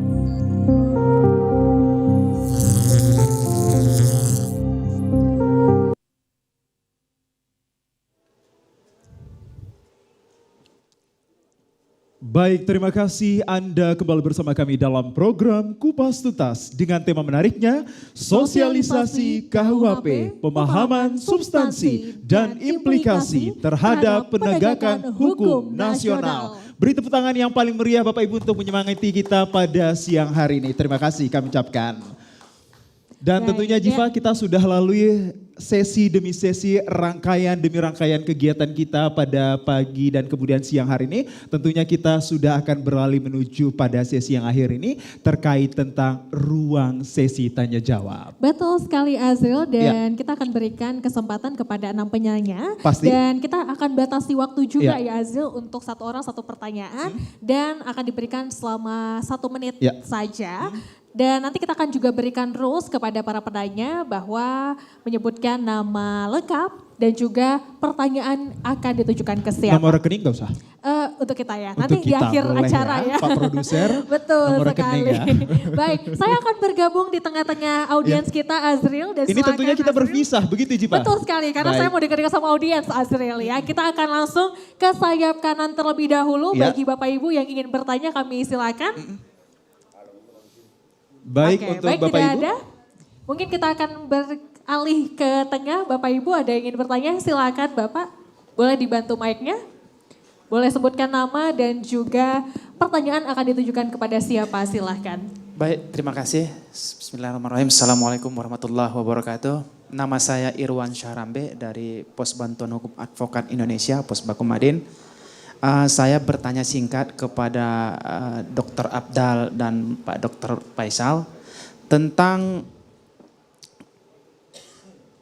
keberhasilan KUHP nasional ini. Hal-hal apa aja yang paling menentukan menurut Bapak-Bapak terkait implementasi dari KUHP nasional ini? Karena kalau kita lihat tadi saya dengar juga bahwa untuk aparat penegak hukum masih banyak yang akan terjebak dengan paradigma lama, dengan penggunaan KUHP lama untuk bagaimana mengimplementasikan tentang KUHP baru nasional ini nantinya. Singkat saja dari saya kembalikan. Assalamualaikum warahmatullahi wabarakatuh. Baik, terima kasih Pak Irwan tadi begitu ya Pak? Iya. Irwansyah. Ya, Pak Irwansyah.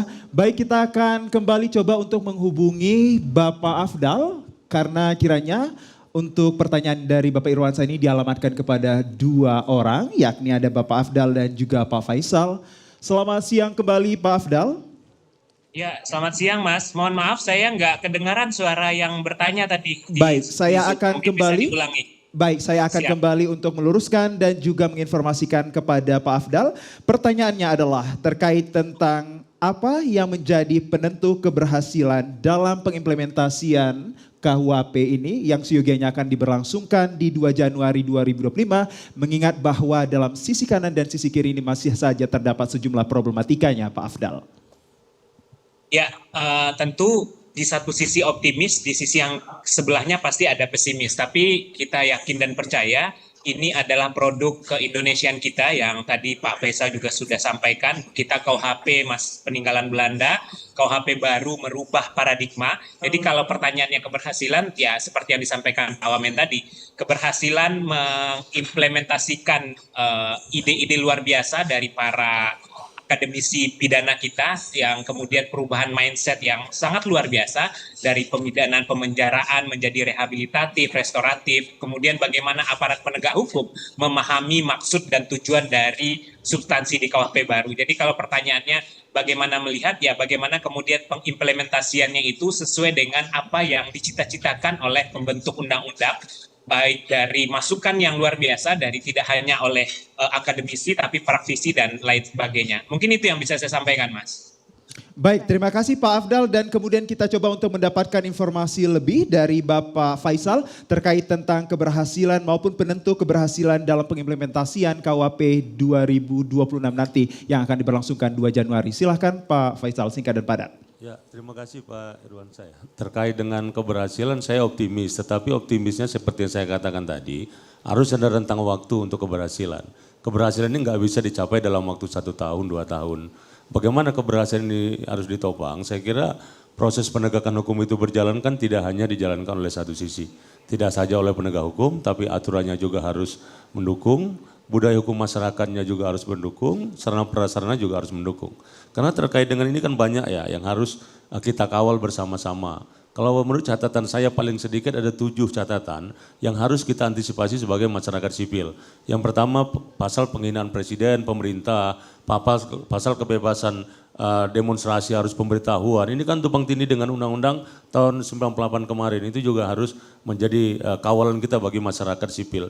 Yang kedua, penerbangan living law tadi tentang budaya adat tadi. Ini kan juga nanti bertolakan atau bertabrakan dengan peraturan-peraturan perundang-undangan. Walaupun dikata Pak Wamen tadi itu PR betul ya. Ada 40 lebih kurang peraturan yang akan tumpang tindih terkait dengan pemidanaan. Mulai dari peraturan tingkat nasional maupun peraturan pemerintahan daerah gitu.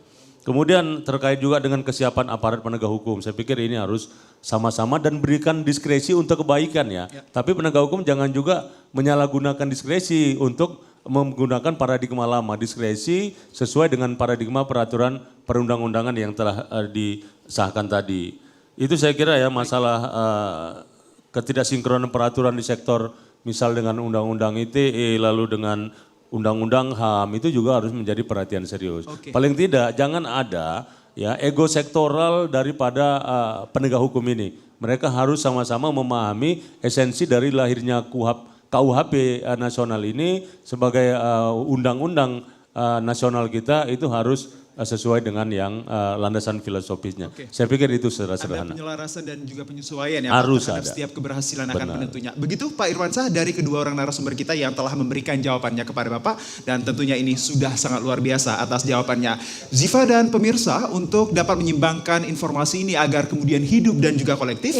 Tadi sudah datangnya dari penanya di studio kita. Baik pula kita akan melaju ataupun menuju kepada penanya yang berada di virtual Zoom meeting. Selamat siang Bapak Ibu yang kami hormati. Apakah kemudian Bapak Ibu yang berada di virtual Zoom meeting selaku peserta diskusi ini memiliki pertanyaan?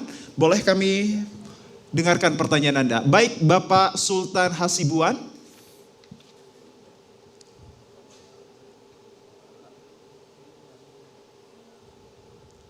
Boleh dihidupkan mic-nya? Silakan. Baik, kami pertama sekali kepada Pak Sultan Hasibuan. Ya, terima kasih host. Assalamualaikum warahmatullahi wabarakatuh. Perkenalkan, saya Sultan Rafi Hasibuan. Saya merupakan mahasiswa Fakultas Hukum Universitas Islam Sumatera Utara. Saya ingin bertanya kepada Pak Afdal selaku tenaga ahli ketiga. Saya membaca pasal di KUHP baru. Menurut saya ada beberapa hal yang rancu. Ya, kami sebagai mahasiswa harus berani mengkritisi apa yang telah ada di KUHP baru. Contohnya di pasal 100. Di pasal 100 itu mengatakan bahwasannya hukuman mati itu bisa melakukan masa percobaan selama 10 tahun. Kalau misalnya selama 10 tahun itu dianggap baik dan dia menyesal, berarti dia bisa dibebaskan dengan keputusan presiden berdasarkan MA. Nah, tapi menurut saya kalau namanya sudah diputuskan, oke lah, masih di pengadilan negeri bisa di by step-kan ke banding. Tapi kalau udah namanya ke kasasi, ke Mahkamah Agung, itu kan udah vonis yang tetap dan bisa tidak diganggu-gugat. Masa itu menurut saya masih bisa lagi percobaan selama 10 tahun. Nah, itu menurut saya yang agak rancu menurut saya. Yang kedua pasal tentang pasal 240 tentang penghinaan terhadap lembaga negara dan juga disinggung tadi oleh Pak Faisal Dekan Fakultas itu. Nah, kami kan sebagai mahasiswa ini ya, mahasiswa ini seringkali mengkritisi, tapi kadang juga dianggap sebagai penghinaan bagi lembaga negara. Dianggap bahwasanya kami ini mengkritik itu. Baik Pak Sultan Hasibuan, kami sudah mendapatkan poin-poin yang Anda ingin sampaikan kepada Bapak Afdal terkait tentang beberapa pasal yang kemudian ini digambarkan rancu. Beberapa diantaranya adalah pasal 100 begitu terkait tentang pasal hukuman mati dan kemudian pasal 240 penghinaan terhadap lembaga terkait begitu ataupun lembaga negara yang kemudian pertanyaan Anda ini akan dialamatkan kepada Bapak Afdal. Pak Afdal, kiranya bisa langsung dijawab atas pertanyaan dari Bapak Sultan Hasibuan yang juga berprofesi sebagai mahasiswa.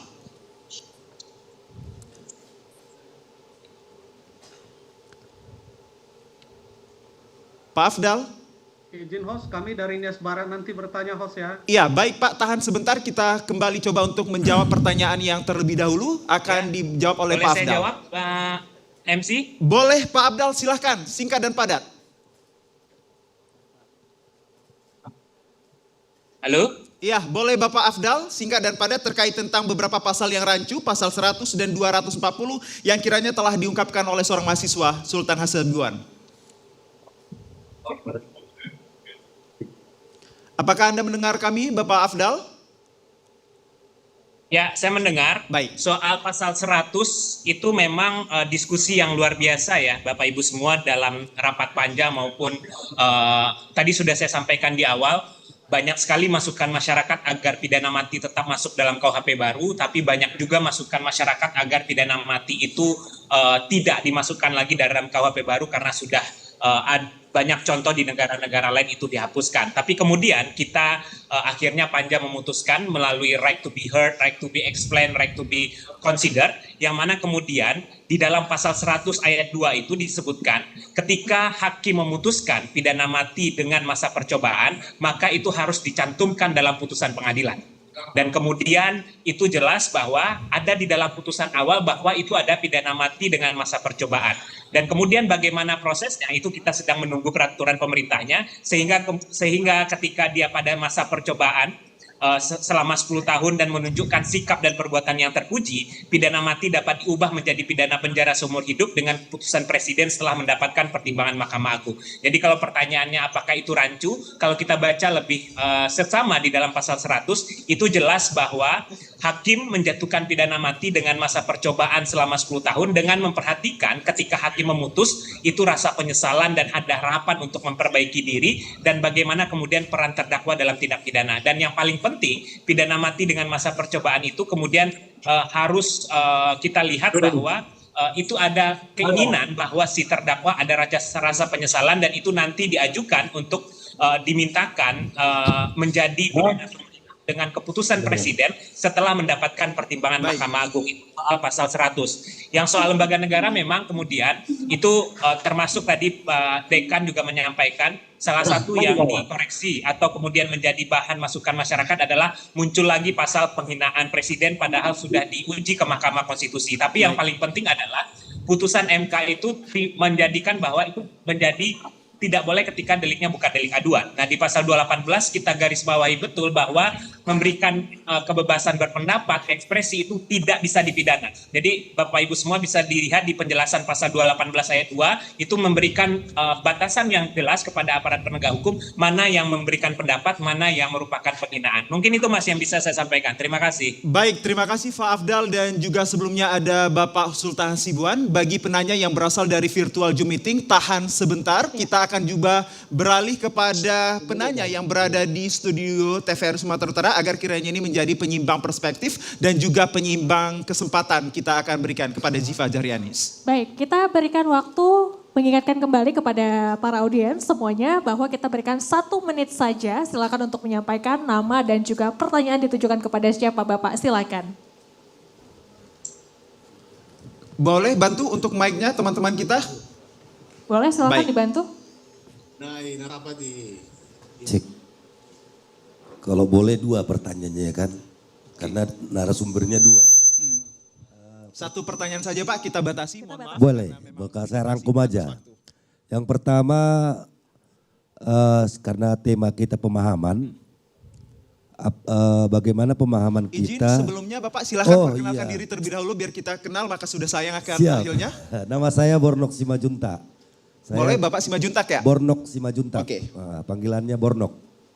Saya ketua organisasi bantuan hukum saya 56. Yang mau saya tanya mengenai pemahaman, mengenai konversi pers terhadap tersangka, apakah itu merupakan merendahkan martabat manusia? Ini pertanyaan mungkin sama Bang Faisal. Apakah itu termasuk merupakan merendahkan martabat manusia, konversi pers, kayak korupsi gitu kan, uangnya ada itu kan. Karena di Amerika begitu ada konversi pers begitu, nanti pengadilan negara bagian ini malah dipindahkan itu, nggak boleh. Baik. Yang kedua mungkin kewenangan penyidik, penuntut umum, jaksa bahkan advokat di KUHP yang baru ini luas Pak, besar. Pertanyaannya bagaimana penegakan hukum dan siapa yang akan menegakkan hukum terhadap penegak hukum yang melanggar hukum. Ini tadi sanksi kepada masyarakat yang melanggar hukum. Penegak hukum yang melanggar hukum bagaimana? Apakah juga selama ini advokat diawasi oleh organisasinya, jaksa diawasi oleh organisasinya, atau nanti akan ada dibuat lembaga tersendiri yang mengawasi penegakan hukum ini? Bagaimana ke depan? Ada pengecualian begitu nanti, Pak? Apakah ada? Karena ini kewenangan sangat luar biasa. Kalau masalah materinya saya sangat setuju. Karena Baik, terima kasih Pak Simajuntak yang tadi telah menyampaikan pertanyaannya, dan kita langsung untuk pertanyaan yang kedua sama Pak Afdal yang DPR RI. Baik, izin terlebih dahulu Bapak Simajuntak, kita akan lakukan finishing kepada penanya ataupun kemudian dijawab oleh Bapak Faisal terlebih dahulu. Ada 2 poin yang Anda pertanyakan tadi terkait tentang bagaimana jika dilakukan adanya konferensi pers ini akan kemudian ini menurunkan ataupun melemahkan martabat seseorang begitu? Ya, merendahkan. Apakah termasuk merendahkan? Silahkan Pak Faisal. Ya, terima kasih Bang Bornok. Terkait dengan ini kan pasal ke pencemaran, penghinaan, nanti korelasinya juga dengan penyerangan martabat dan sebagainya. Ini yang kita masih menjadi perdebatan. Secara akademisi saja, makna daripada pencemaran, penghinaan, penyerangan martabat itu kan masih debatable gitu. Itu yang kita sayangkan kenapa KUHP itu mengakomodir di pasal 240 seperti yang dikatakan adik mahasiswa tadi gitu. Lalu definisi mana yang mau dipergunakan nanti gitu. Karena masih debatable, kita khawatir nanti ini dijadikan alat. Ya, alat mohon maaf dalam tanda petik pesanan kepada para penegak hukum yang selama ini sering sekali terjadi. Di satu sisi ini tidak dikenakan pasal, di satu sisi ini dikenakan pasal. Oleh karena itu saya tetap seperti yang dari awal saya katakan bahwa hendaknya paradigma untuk menegakkan hukum, menjunjung tinggi hukum nasional kita berdasarkan Undang Nomor 1 2003 ini, seluruh kita itu harus memang memiliki niat yang baik gitu. Kita tidak mau bahwa ini dijadikan alat nanti untuk kepentingan-kepentingan tertentu. Karena diskresi ini bahaya loh, kepentingan penafsiran ini, beda penafsiran ini berbahaya gitu. Ya, terkait dengan pasal 100 tadi memang keunggulannya di putusan hakim itu dia harus dinyatakan. Kemarin kan kekhawatiran, mohon maaf itu kekhawatiran itu untuk kepentingan pejabat tertentu, penyidik tertentu. Dalam tanda petik kemarin kasus dari pihak kepolisian yang heboh itu kan, tiba-tiba muncul isu pasal hukuman mati lalu 10 tahun. Apakah ini akan berlaku untuk beliau dan lain sebagainya. Tapi kan di KUHP ini kan dia tidak berlaku ke sana gitu. Mungkin itu dari saya. Pada poin kedua juga disampaikan Pak Simajuntak ini bagaimana kemudian penegakan hukum yang melakukan ataupun melanggar hukuman. Ya, ini juga harus menjadi PR ya terkait dengan aturan norma yang tegas gitu. Ya. Kalau selama ini kan diberikan kepada suatu lembaga-lembaga tersendiri. Pihak kepolisian ada paminalnya, ada pihak kejaksaan juga ada, advokat juga ada, asosiasi profesi yang ada. Ya. Saya kira perlu penegasan sebagai norma yang untuk menjadi pedoman. Kalau seandainya penegak hukum yang melakukan kesalahan atau ini yang menghukum itu siapa gitu. Jangan masing-masing nanti memiliki pernyataan kami kebal sehingga diberikan kepada pihak-pihak yang memang berada di lingkaran itu untuk menghukum mereka. Kalau saya seperti itu. Baik, terima kasih Pak Faisal dan juga Pak Simajuntak, mengingat memang kita ini terbatas dengan waktu. Kita coba untuk lagi melihat dan juga memberikan ruang kepada penanya yang berada di Zoom meeting. Tadi sudah ada yang dari NIAS, begitu ada Bapak Justinus ataupun kemudian bisa memperkenalkan diri, silahkan. Ya, nanti kita akan beralih kepada Bu Ria. Silahkan singkat dan padat Bapak. Ya, silahkan kepada Bapak yang berasal dari Nias Barat. Mohon maaf kami tidak mendengar suara Anda. Izin Pak. Ya baik, singkat dan padat Bapak mengingat waktu kita terbatas. Ya, izin perkenalkan saya Justinus Gulo dari Kabupaten Nias Barat. Jadi perlu kami menginformasikan bahwa kami ini di Kepulauan Nias terdiri dari 1 kota 4 kabupaten dan kami ini digolongkan 3T, yaitu tertinggal, terdepan, dan terluar. Nah, yang menjadi pertanyaan kami kepada pihak pemerintah, khususnya tadi narsum pertama yaitu dari DPR, pertanyaan kami, bagaimana cara mengimplementasikan, mendistribusikan, dan merealisasikan KUHP baru ini kepada kami daerah yang tertinggal ini. Dan perlu kami menginformasikan bahwa di Kepulauan Nias ini hanya ada 2 Polres dan ada 2 kejaksaan dan hanya 1 pengadilan. Dan juga lapas itu hanya ada 2 dan mungkin kampusnya tidak sampai 10, mungkin fakultasnya juga tidak ada. Nah, bagaimana langkah pemerintah menyikapi hal ini dan mempersiapkan strategi bagi kami daerah yang sudah sangat-sangat tertinggal ini? Terima kasih. Baik Pak Justinus, dan langsung kita menuju kepada Bapak Afdal untuk kiranya dapat menjawab pertanyaan Anda terkait tentang bagaimana kemudian langkah upaya strategis dari pemerintah untuk keluarga kita maupun saudara kita yang tinggal di 3T. Begitu ya Pak Justinus. Kami coba untuk menghubungi Pak Afdal. Silakan Pak Afdal.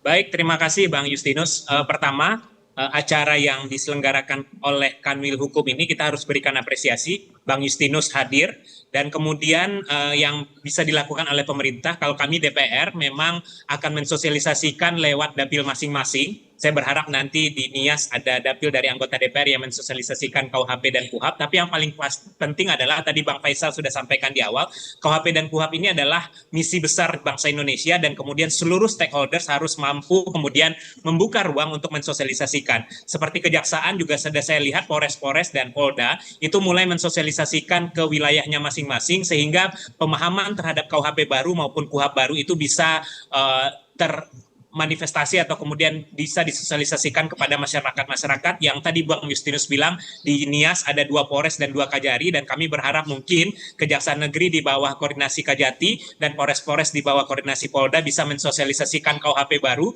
karena akan berlaku 2 Januari 2026 yang tidak sampai 1 bulan lagi. Mungkin itu Mas yang bisa saya sampaikan. Terima kasih. Baik, terima kasih Pak Afdal, dan juga sebelumnya ada Pak Justinus yang berasal dari NIAS Barat. Kami ucapkan terima kasih dan kami mohon maaf kepada peserta diskusi lainnya karena memang kita terbatas dan juga terlimit oleh waktu, dan kiranya ini menjadi informasi setelah adanya representasi dari masyarakat kita, khususnya dari mereka yang 3T yaitu NIAS Barat yang telah berhadir dan juga berkolaborasi dalam setiap perspektif yang telah dibangun untuk kita. Dan sekali lagi kami mohon maaf untuk Bapak Ibu yang berada di virtual Zoom meeting hingga juga penanya yang berada di studio ini karena memang pada saat ini adalah keterbatasan oleh waktu. Betul sekali Azril, dan untuk itu demikian ruang diskusi kita, pertanyaan yang tadi sudah diberikan kepada para narasumber kita. Untuk itu kita akan masuk kepada sesi yang paling dinanti-nantikan, yakni adalah closing statement dari seluruh pemateri, dan juga nanti kita mintakan juga kepada Pak Kakanwil untuk memberikan closing statement di akhir. Dan kita akan mulai terlebih dahulu dari Pak Afdal. Pak Afdal, kami silakan 1 menit untuk Anda. Keterbatasan waktu, kami persilakan kepada Pak Afdal 1 menit. Begitu Pak Afdal, silakan. Baik, terima kasih. Kita sudah punya KUHP baru yang akan berlaku 2 Januari 2026 dan kita punya KUHAP baru yang sebentar lagi akan diundangkan. Tadi Pak Faisal menyampaikan implikasi banyak hal yang kemudian menjadi tantangan ketika KUHP berlaku di tanggal 2 Januari 2026, dan saya berharap melalui stakeholders yang ada, Forkompimda dan segala macam yang ada di daerah untuk kemudian bagaimana kita mensukseskan KUHP baru, karena ini adalah sesuatu yang luar biasa. KUHP adalah konstitusi pidana hukum nasional kita yang mana kita bertahun-tahun menunggu itu, sehingga kemudian kita berharap pada saat implementasinya memang kemudian sesuai dengan amanah pembentuk undang-undang. Mungkin itu yang bisa saya sampaikan. Terima kasih. Assalamualaikum warahmatullahi wabarakatuh. Waalaikumsalam warahmatullahi wabarakatuh. Terima kasih Pak Afdal atas informasi dan juga kehadirannya, dan kemudian kita akan menuju kepada Bapak Dr. Faisal SHM untuk memberikan closing statement dengan waktu yang sama juga. Silakan Bapak. Saya pikir ini patut kita syukuri ya. Ini langkah monumental bagi kita memiliki KUH pidana yang memang orisinil dari kita sesuai dengan nilai Pancasila dan keyakinan hidup masyarakat. Dan banyak PR yang memang harus sama-sama kita perankan, dalam artian bagaimana KUHP nasional ini bisa berjalan agar lebih efektif, tidak saja ini kepada penegak hukum tapi kepada seluruh masyarakat, mengawal dan melakukan korektif terhadap tindakan penegakan hukum ke depannya. Mungkin itu dari saya. Terima kasih. Baik, terima kasih Pak Faisal, dan selanjutnya terakhir kita akan mendengarkan closing statement dari Bapak Kakanwil Sumut, maksud kami Kakanwil Hukum Sumut, yaitu Bapak Ignatius. Kami persilakan. Boleh Bapak. Boleh lebih. Baik, boleh. Baik, bisa? Disilakan boleh Bapak. teman-teman ataupun rekan-rekan kita boleh dibantu untuk menghidupkan mic-nya. Sudah Silakan, bisa Bapak? Terima kasih Bu MC yang juga hari ini kami juga akan sebagai penutup acara kita, kami dari instrumen pemerintah kami juga mengucapkan terima kasih pertama dulu kepada seluruh yang hadir di sini secara yang datang langsung, dengan juga rekan-rekan yang antusias dengan virtual Zoom. Terima kasih atas kehadirannya semua. Mari kita bersama-sama Sumatera Utara, kalau sukses masalah bagaimana sukses tentang implementasi KUH pidana, jelas itu harus ada kolaborasi dari substansi sampai penegakan hukum. Jadi tidak hanya parsial tugas dari akademisi ataupun penegak hukum, tapi menjadi tanggung jawab seluruh masyarakat Sumatera Utara. Itu aja dari kami sebagai kepala kantor wilayah. Baik, sebelum kita mungkin beralih ke sesi lain, sedikit Bapak Ignatius mengingat bahwa kita ini memiliki karakter yang berbeda-beda begitu di wilayah Sumatera Utara ini. Bagaimana kemudian persiapan dan juga keberimbangan masyarakat kita nanti dalam menerima mindset yang hadirnya di KUHP ini, di khususnya di wilayah Sumatera Utara, Bapak? Singkat dan padat. Harusnya ini ke beliau, Pak, tetapi dengan beda pertama, walaupun ruang living law ada, Pak, bagi khususnya kita dalam konteks kebinekaan di sini, Pak, khususnya di Sumatera Utara. Tetapi sesuai yang saya dengar dari arahan Pak Wamen, Pak. Baik. Pertama, living law bisa dikembangkan atau dihidupkan. Pertama, yang sudah ada sebelum berlakunya KUH pidana ini, Pak. Kedua, pidana yang sama muatannya dengan pidana adat yang berlaku KUH pidana nasional. Jadi pendekatan perbedaan-perbedaan di antara yang ada pun cara terkait nanti adanya living law di pasal 2 KUH pidana yang baru, Pak. Akan tetapi saya kira dengan konsep dasar yang disampaikan oleh Pak Wamen pada saat kami dapat pengarahan, saya kira sudah cukup menjadi antisipasi terhadap problematik di dalam nanti implementasi, Pak. Meskipun ada nanti perbedaan pendapat begitu ya, Pak? Ya, baik. Ini karena ruang living law ada, ya, Pak. Baik, coba kita samakan perspektif, akan saya menuju kepada Pak Faisal ini. Bagaimana kemudian juga memaknai ataupun juga membersamai dengan perspektif yang datangnya dari Bapak Ignatius ini. Karena mengingat wilayah Sumatera Utara ini terdiri dari 33 kota dan kabupaten, karakter berbeda, latar belakang berbeda. Bagaimana mindset ini bisa disatukan, Bapak? Ya, saya kira untuk menyatukan mindset itu suatu hal yang sulit. Ya. Namanya manusia memiliki karakter paradigma yang berbeda-beda. Tetapi dalam konteks pemberlakuan hukum, maka harus ada norma yang tegas dan terukur, itu menjadi pedoman yang ada. Ya. Walaupun dalam pernyataannya ini adalah ketentuan hukum adat, tapi dalam penafsiran nanti kan menjadi sesuatu hal yang liar nanti.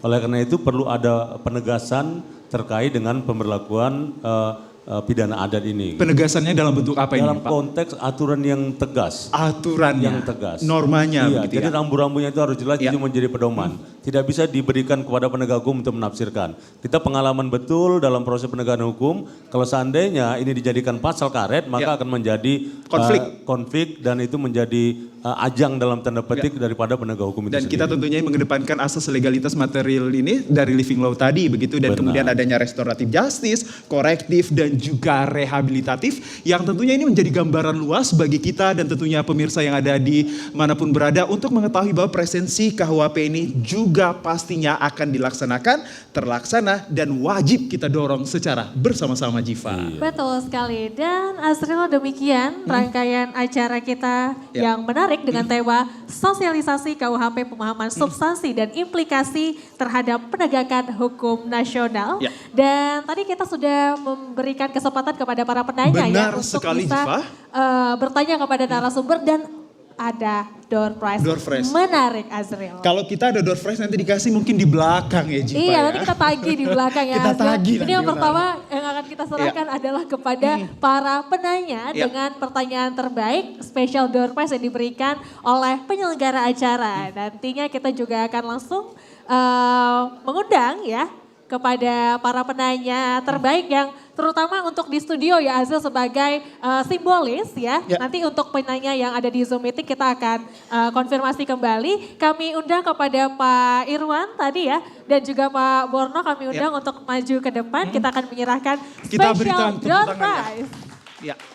Silakan kami undang. Secara simbolis kita akan melihat secara seksama atas apresiasi dari penanya kita yang telah memberikan pertanyaan yang lugas dan juga ini kolektif yang mempresentasikan kehadiran beliau-beliau ini untuk dapat kita ketahui secara sesama melalui setiap pertanyaannya. Tentunya setiap pertanyaan ini pastinya juga memaknai dan juga memiliki arti yang luas. Boleh kita ketahui mana di sini untuk penyerahannya atau diwakilkan oleh Bapak siapa? Baik, Bapak Pak Ignatius kami undang untuk Bapak menyerahkan secara simbolis ya hadiah door prize kepada para penanya dengan pertanyaan terbaik. Azril, silakan. Kita beri tepuk tangan kepada Pak Ignatius, teman-teman.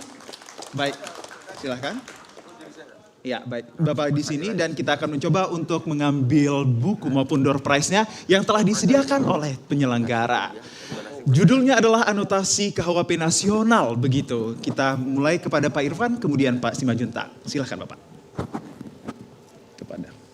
Mungkin ada yang menjadi dokumentasi ataupun mereka yang akan mengambil video, kiranya ini menjadi bermanfaat baik. Sudah diambil teman-teman? Baik, silakan Bapak. Kepada Pak Irwan terlebih dahulu. Baik, amin. Beri tepuk tangan kepada mereka berdua saat ini. Baik, yang kedua kepada Bapak Simajuntak. Ya. Baik, tanpa mengurangi rasa hormat, mari berikan tepuk tangan yang paling gemuruh kembali kepada ketiga orang yang hebat telah hadir bersama kita di atas panggung studio TVRI Sumatera Utara. Kami persilahkan kepada Bapak yang bagus dan juga baik untuk kembali ke tempat atau di foto terlebih dahulu, sudah? Baik, sudah dikomentasikan, silakan kami kembali. Baik, Bapak Ignatius. Terima kasih, Pak Irwansah, senang. Baik, selamat dan terima kasih. Azril, tadi kita sudah memberikan door prize menarik kepada seluruh penanya ya. Secara simbolis tadi diterima oleh kedua penyanyi kita yang ada di studio. Dan untuk itu menjadi tanda bahwa usai sudah acara kita pada hari ini. Benar sekali, yakni dengan tema menarik kita, Azril. Sosialisasi KUHP, pemahaman substansi dan implikasi terhadap penegakan hukum nasional. Beri tepuk tangan yang paling meriah sekali lagi Bapak Ibu yang ada di sini. Baik pemirsa setia TVRI Sumatera Utara hingga Bapak Ibu hadirin, demikianlah yang dapat kami sampaikan dalam seluruh rangkaian acara pada pagi hari ini. Kami ucapkan terima kasih kepada seluruh narasumber yang telah terlibat dan kemudian juga peserta diskusi hingga juga Bapak Ibu hadirin yang telah hadir bersama kami melalui virtual Zoom meeting kurang lebih selama 2 jam. Betul sekali Azril, dan juga kami mengingatkan kembali untuk sama-sama memberikan kepedulian terhadap korban banjir dan longsor di 3 provinsi tercinta yang ada di Sumatera, yakni Aceh, Sumatera Barat dan juga Sumatera Utara. Kepedulian Anda sangat berarti bagi para korban dan tentunya bisa mensupport kembali agar mereka cepat dalam pemulihannya. Baik, akhirnya saya Muhammad Azril Nasution. Dan saya Azifa Zahrianis, kami berdua pamit undur diri dari hadapan Anda. Kami ucapkan terima kasih atas perhatian Anda dan selamat siang dan sampai jumpa.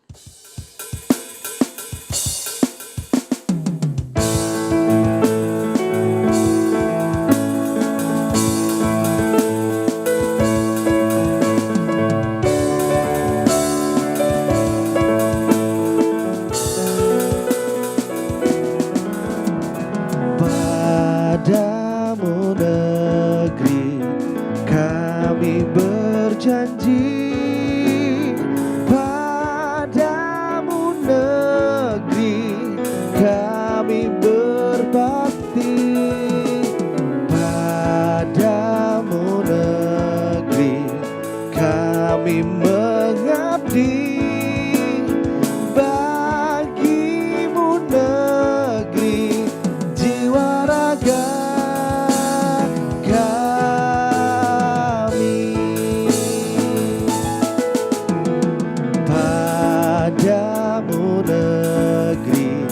Kami berjanji, padamu negeri kami berbakti, padamu negeri kami mengabdi.